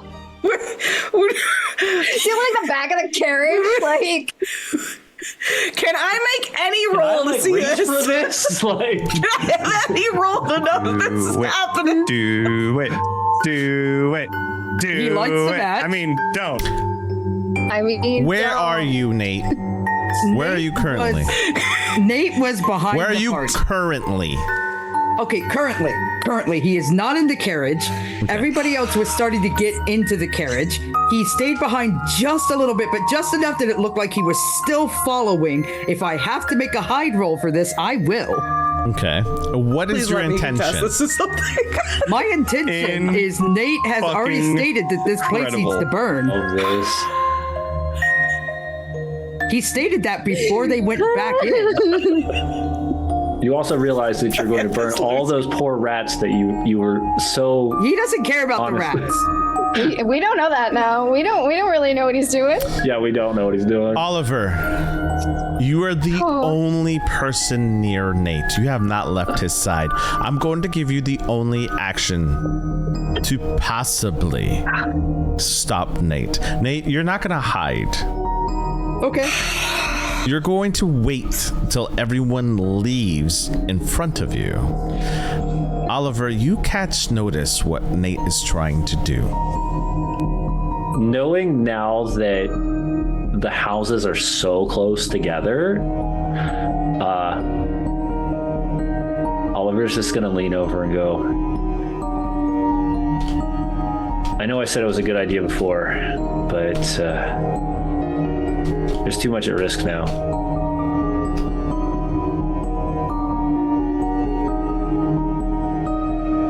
Just by the look that you're giving, Oliver. He doesn't even see you have the Molotov cocktail yet. Just, I'm giving you, and then he's going to turn and start trying to and he's going to start climbing up into the carriage and say, can you give me a hand? Literally? Sorry, I had to. Nate is going to look at the houses as he's holding this Molotov, ready to literally light it. Come on, I can't get up by myself.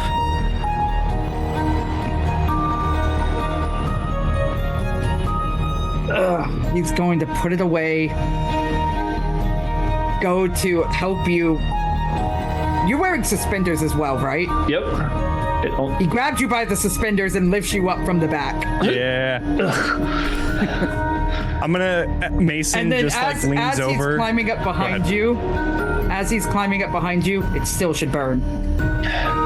As much as I agree with you, it's probably a better choice that we don't. Mason's like looking over because he's outside on the carriage. He just, attaboy. All right, let's get going. Is that my flask? No, Just mine keep now. going. I already had enough. And you You have hear more when we're done with the night at the Quiet Roast. I'll make you something, whatever you want. As you get in the I actually have a menu on me if you want it. I'll pull out one of the menus. truffles. as we get Yes. into the back, now noticing that the Molotov cocktail is in Nate's hand. Yeah, I could really use a drink. And he leans over and takes the Molotov cocktail. Can you unscrew that for me, please? He goes and unscrews it and pulls the cloth out. And Yeah. I'll take a swig. Can you, again, please? Screws it back on. And he'll put it back in his pocket. Oh, you could do that on your own. All one hand. Took the explosives away from the child. So, to give everybody the same mind palace to understand the time that has elapsed since you guys 3 minutes. left the Quiet Roast to right now going back into the carriage Like 2 hours. Like is max. about 2 hours. Okay. That's not that bad. So Okay. it's about 2 hours. So you guys take about 45 minutes to an hour to get there. And then you're going to take another 45 minutes to an hour to get back. So that would make it 3 hours. Because you took about, I would say, 5 minutes from the whole thing that we had at the beginning of the stream. Holy shit. That was just 5 minutes. Yeah. And then all of, like the investigation is probably the investigation like took a little 45. longer. Yes. Yeah. So that's just to kind of give you guys a concept of time, so that we 4 hours, all are yeah. on the same time frame. So right now, And we already started at night, so it's probably what, like midnight right now. it's 3 in the morning. Oh, The 3 in sun the is morning. coming up. Good. That works So, too.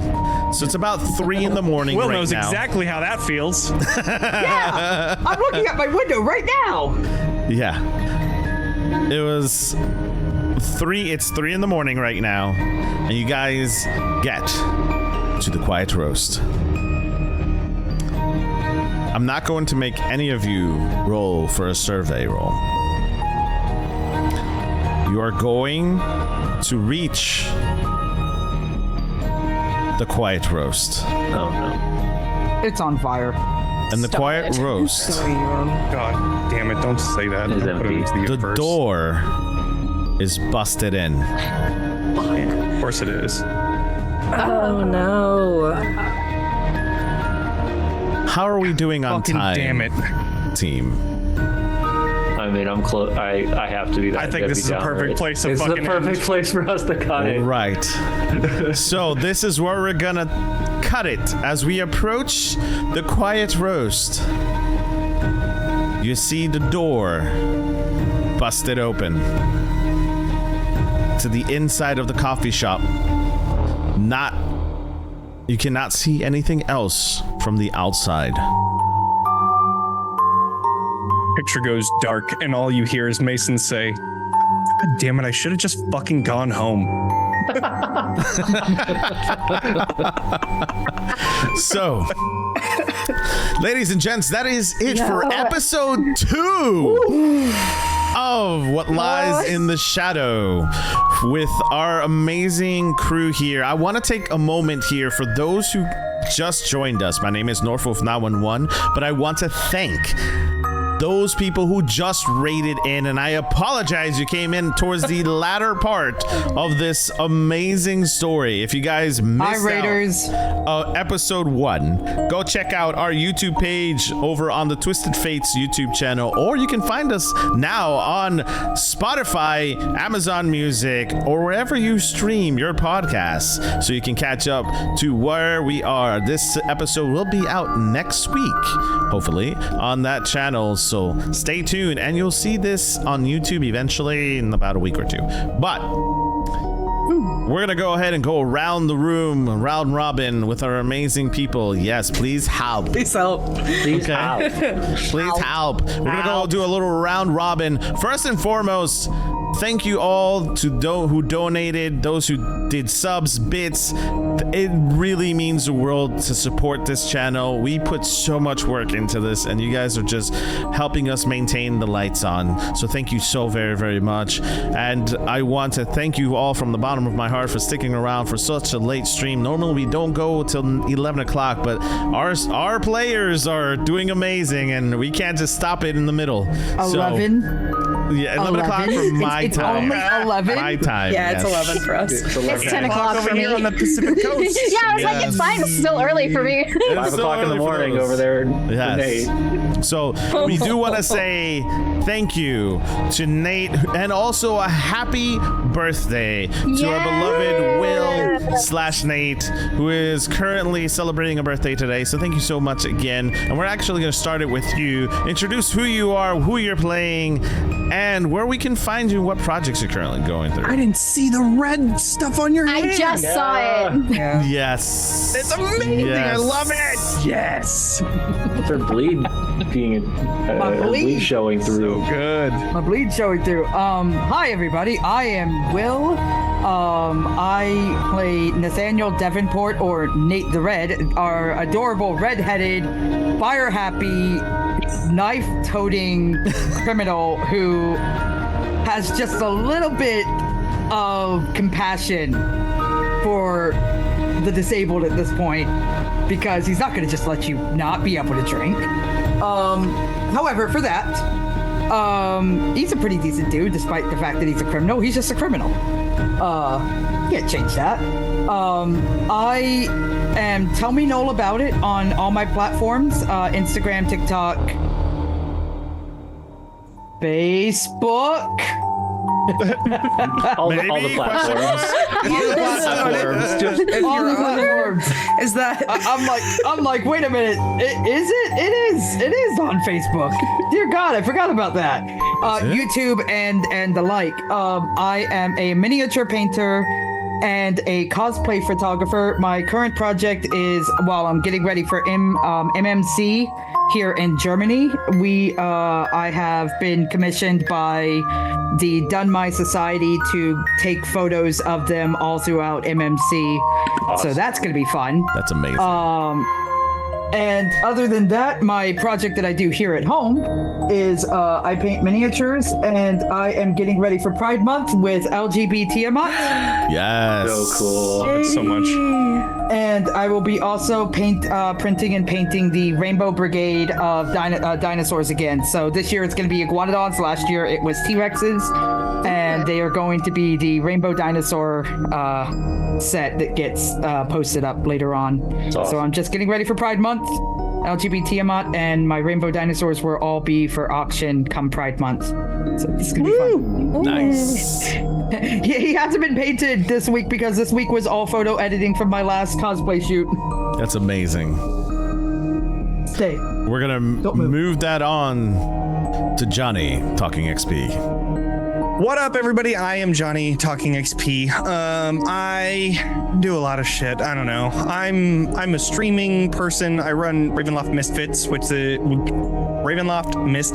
which is a Curse of Strahd actual play that I've been running for quite a while now, since August of 2021.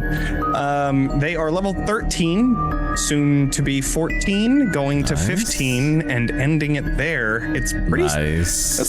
It's gonna be soon. I'm actually really excited to get to the end because it's gonna be great. It's a dope ending. There's a marriage. There's a wedding that everybody's invited to, and that's gonna be like the end of the game. It's gonna be great. Anyways, I run that. I also run Candela, my own stuff. I had Northwolf on there for one that we did back in January. That's also on my YouTube page. I teach you how to play Candela, so check that out on my YouTube page, which is in the same playlist as the game, the Eternal one that Northwolf was a part of. And I'm on all social media at TalkingXP. I made a Candela thing. Yes, I you wrote did. one and I published one. Did. It's on RPG. It's called The Eternal Bleeding Edge, which is also, we changed the name because reasons. Tough. But yeah, it is the same story that I ran with Northwolf, but published and able to be brought to your table with all of the handouts and goodness. So that's on RPG. The Bleeding Edge, you could probably type up the Bleeding Edge Candela and it'll pop up. So check it out. It's like $3. It's not that much. And leave us a review if you do get it. That's awesome. We're gonna go to Alice. Hey everybody, I'm Janelle, BossJellyBean all over the internet. I play Alice, our possibly personality shifting occultist. And what do I got going on? This month, on Sunday, I'm gonna be on the Gamer Mom Luna channel, doing a panel talk on Tales from the Tavern. And then on the 8th, I'm going to be on Roll D5 playing Science Starlight, which is like a really interesting sci-fi game that I'm very excited about. So, yeah. Nice. Find me on those. We were taking a selfie, sorry. And now, Oliver. Yeah, so I'm James, otherwise known as Tabletop Misfits. I'm playing Oliver Cook, otherwise known as Boomer, the trauma-driven war veteran soldier over here. And what am I doing? So Monday nights, I do Icewind Tales with Dress to Quest over at Gen Con TV Twitch channel. Starting this week, for the next 3 weeks, we will have our wonderful Gamemaster joining us as a guest. So come hang out with us at 8 p.m. Eastern Standard Time for 3-4 hours. And Wednesdays I do my talk show where I get to not investigate. Goodness gracious, I've been talking for too long. Where I get to interview players, game masters, and people within the TTRPG community, and then of course this amazing show here that I had the opportunity and privilege to be playing in. So thanks, come check us out, and you can find me everywhere at Tabletop Misfits. Just look for the logo that looks like a sports logo, but it's a wizard and it's blue. So nice. And last but not least, our dear doctor. Hello, everybody. I'm Pyreiia. You can find me on all the socials as Pyreiia. It does look like a sports logo, by the way. Everybody told me that, and I hated it for the first 2 years until people started picking it out of conventions and stuff and seeing me in it, and I was like, I guess I'm keeping it. You're like, well, that's it. That's what we're doing. Unique. But I play Diantha Hartley, the doctor, as already mentioned. You can find me kind of everywhere, just vibing and playing in awesome games, obviously here. It does look like a sports. And it does look 100% like a sports logo. So I was like thinking about it and I was like, oh 100%. It's like the like Minneapolis table misfits. Like, you know. Yeah. You know, that's what it's like. Yeah. Anyways, my name is Norfolf911. I am your game master, NPC player, and trauma dumping person of the night. Thank you guys so much for watching us. We are, like mentioned before, live on all of your social media as Twisted Fates, and also Norfolf911 if you really want to find out more personal stuff about me. But as a brand, we're known as Twisted Fates on YouTube and on Spotify. You will find us live every Thursday at 7 p.m. Eastern Standard Time here on this channel. Thank you guys so much again for being here and being a part of this amazing story, as next week we continue with episode 3 of Candela Obscura's What Lies in the Shadow. And I hope you guys have a fantastic evening.